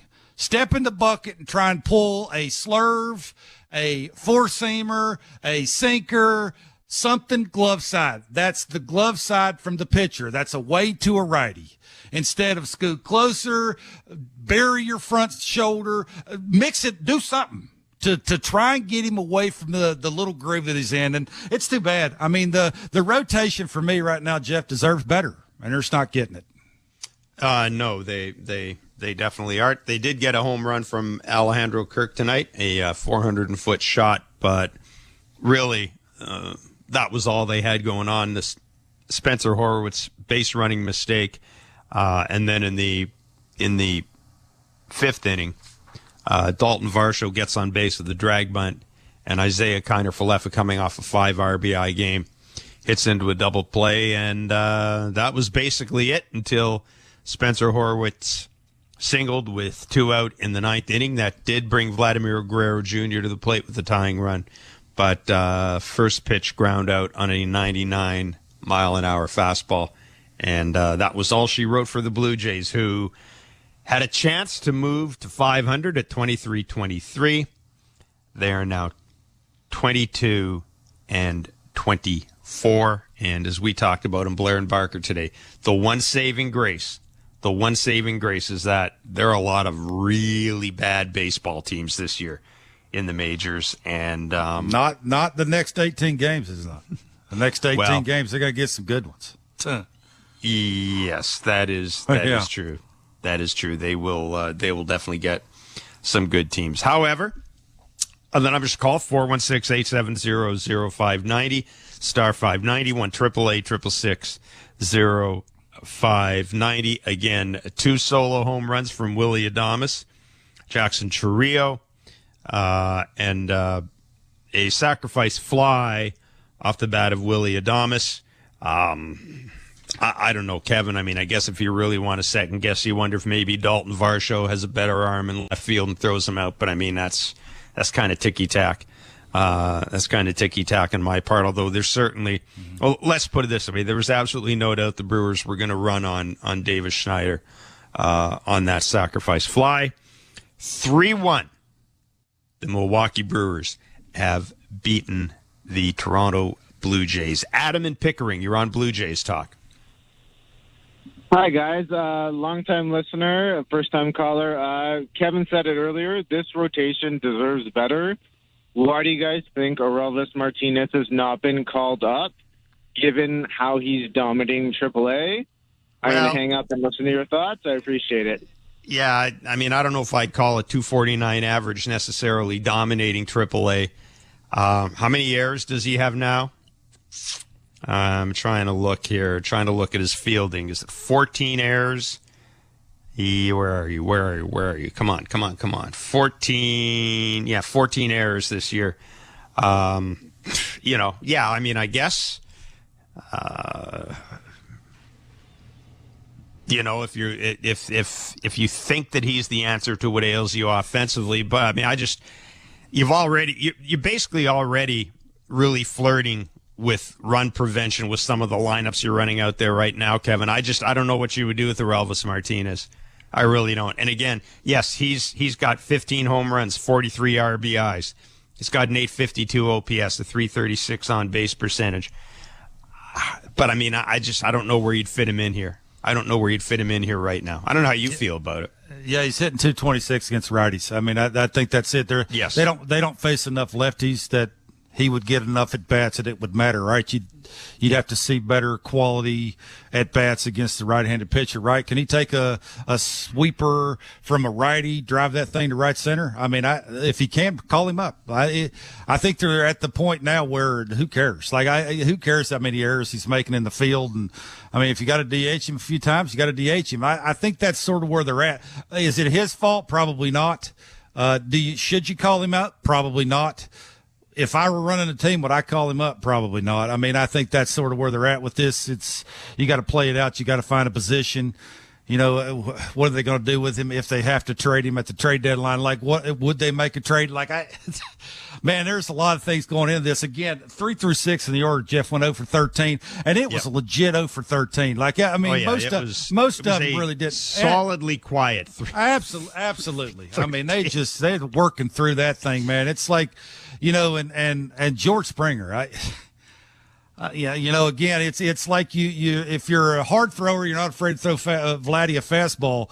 If you just get it close to George Springer, he gets himself out. There's a lot of empty at bats sprinkled through 1 through 9, and again, that's too bad. Like the 4 guys in that rotation are giving you everything they got. Like Jose was giving them everything he had. You could tell right from the get he just didn't have it. Like it didn't take a guy that knows how to talk baseball or watch baseball to know that Jose didn't have good finish and didn't have, just coming off the fingers the way it was supposed to come off the fingers. Like you could just see it.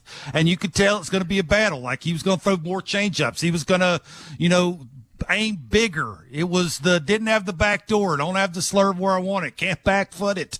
Like I got to do whatever I got to do to get guys changes. Out. You can tell that it's absolutely. So it's just like, what do you do when they ain't scoring no runs? You fight, you claw, and I think this is where this team's at. This team has earned their record. They are 32-34, and they are a 32-34 team. Yeah, and again, another chance to go to 500.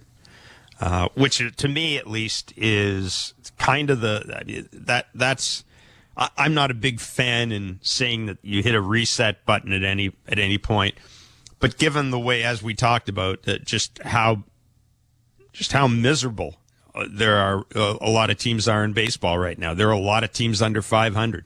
Yeah. And if you get the 500, you're at least jumping over a couple of teams, and you're putting yourself in a little better position, and that's really all the Jays are trying to do right now. Jerry Howarth always used to talk about get the 500, then get the 10 games over 500, and at that point, get back to me when you're at that point, and we can start talking about you being a legit team. They got 4 legitimate starters. They got a top 3 defense in baseball, not just the American League, in baseball. And they got Jimmy Garcia in the pen. That should be good enough to be above 500 if they were hitting at all. And the at-bats you're seeing, like tonight, 3 through 6, is just, it's consistently, I think that's what you're seeing. You can get them out with fastballs, you can get them out glove side, and the in-game adjustments are non-existent. And that takes place. That's a tough watch, man. And then you see the base running you saw from guys that, quite frankly, can't have base running like that. Boy. Yeah, it was not pretty. It was not pretty at all. Guy and Maple, you're on Blue Jays Talk. Yeah, guys. So just an incredible cut and dry statistic I saw here. So the Jays are now 1-25 when they score 2 runs or less. I think their only win is when Schneider hit I think it was a pinch hit homer in Houston first week of the season. On the other side of the house, you know who has the best record in the majors when they score 5 runs or more? The Toronto Blue Jays. They're 26-1. They lost 1 game when they've scored 5+ runs, and that was against the Yankees also in the first week. In that game, they were losing 9-2, and they almost came back, and they lost 9-8, something to that effect. So how do we get from 2 to 5 runs? I believe what Atkins needs to do, he can go out and grab a DH and an outfielder. That's what they need to do. They need to put Schneider back at second, and rotate him with Horowitz, get him out of the leadoff spot for sure. I don't think he's got 1 hit in the first inning since he's been there. And in the outfield, I think it's time to platoon Springer and Kiermaier. You go with one or the other, and then you have Varsho and whoever you can pick up, whether that's Brent Rooker, Isaac Paredes, whoever it is you can go out and get. I think if they can get 2 more bats, get rid of Vogelbach, get rid of Clement, and, you can DH. If you can get a left-handed bat to DH with Turner and plug these guys in and out, maybe they have a chance. And on the flip side, listen, they need to do this now because they're scheduled. They're playing a lot of tough pitching right now, and these guys can also hit. And, in a month and a half before the trade deadline, if it doesn't work out, you could still be sellers. Buy now, sell later if it doesn't work out. I'd just love to hear your thoughts. Yeah, I appreciate the call. We talked about this a little bit today. The problem is I don't think there are that many sellers. Just about everybody's still in the wild card race. Secondly, I don't see what the Blue Jays have to trade. I really don't. They don't have Alek Manoah now. It's not like they've got starting pitchers falling out of the trees at AAA. They don't have any. Maybe Ariel Rodriguez. There's not a lot to trade here. And there's certainly not a lot to trade that's going to bring you anything in return that's going to help your lineup. If anything, if you end up trading somebody out of your lineup to add, you're going to end up just creating another hole. There's just not a lot there to trade. Ask yourself, if you were the Chicago White Sox, let's assume that Vladdy and Bo are off the table right now. If you're the Chicago White Sox, who do you want in this team? I don't see anybody. I really don't. Dalton Varsho? Who do you want in this team if you're the Chicago White Sox? If you're the Miami Marlins, who do you want in this organization? Maybe a Relvis? Okay. But who do the Marlins have that will solve your issues? So, I think you need to take a step back when you start talking about this. It's awfully hard on June 7th or June 8th or whatever it is to go out and add 2 impactful bats. That's something you should have been doing in the offseason, frankly. And, and as far as the stats go, Kevin, I don't know. What's the average major league team when it scores 2 runs or less? I bet there aren't a lot of teams out there that have big winning records when they score 2 runs or less. So yeah, I think to Guy's point, though, the Blue Jays do it too many times. That's his point. Like everything Geese said there, he nailed it. It's just how would you do it? And you nailed it. That's the rock and a hard place, right? Is he's exactly right. You're exactly right. And now how do you fix it? You should have done this in the off season. This is something you should have tried to go out and maybe paid for and not so much tried to trade for, because you don't really have a whole lot to trade to get what you need. No, and we've already seen. Look how long it took this front office to bring Spencer Horwitz up. I don't know. Are they going to move fast and be bold when it comes to trading? I think the jury's out on that. 416-870-0590, star 590, 1-888-666-0590. There's a lot about this team that's too cautious. That's what I would say. Let's take a break, come back and hear from the skipper, and go back to the phone lines. It's Blue Jays Talk with Blair and Parker on the Sportsnet Radio Network. We're two men in a truck, the movers who care. You never know when cardiac arrest can happen. That's why each and every one of our trucks carries a life-saving Mikey defibrillator as part of our Mikey on Board program. Whether we're on the highway or in front of your house, we're prepared to help anyone whose heart may skip a beat. The Mikey Network has saved many lives, making Mikey's accessible to the public. And now they're on board our trucks. We're two men in a truck. Two men and a truck, the movers who care. Bring it in, Canada. When it comes to small business, Desjardins is a big fan. And not just the hop on the bandwagon fan. We're the in it for the long haul fan. The fan that's been there from the start. That's why Desjardins awarded 150 entrepreneurs with Good Spark grants worth $20,000 each. Because like any fan, there's nothing we love more than celebrating a goal! See how Desjardins is cheering on small business at goodsparkgrants.ca. When Blue Jays starter Kevin Gossman is on the mound, you hear a lot of pops at Rogers Center. The pop of the ball hitting the catcher's mitt. The pop of the crowd as they cheer on another Gossman strikeout. But most importantly for Goss, the pop of his bubble gum. Swing and a miss. Got him on the splitter again. One of the best at his craft. Gossman loves his gum. So be one of the first 15,000 fans on Wednesday, July 3rd and get your Kevin Gossman bubblegum bobblehead. Get your tickets at BlueJays.com. Not tomorrow, not someday. The home improvements begin today. It's game on with Timber Mart. Build that deck, raise that fence, landscape till your property is beautiful. Don't pay for 12 months on the Timber Mart deferred payment program. Your locally owned, completely Canadian hub of building and renovation expertise. Get your Timber Mart credit card at participating locations and pay later. 12 months later. Conditions apply. Ask in store for details or apply at timbermart.ca. At Crown Rust Control, protection runs deep. Because every Crown Rust Control Center is owned by a local family who cares beyond business. Your Crown Rust Control is 100% committed to their product, to you, to their community.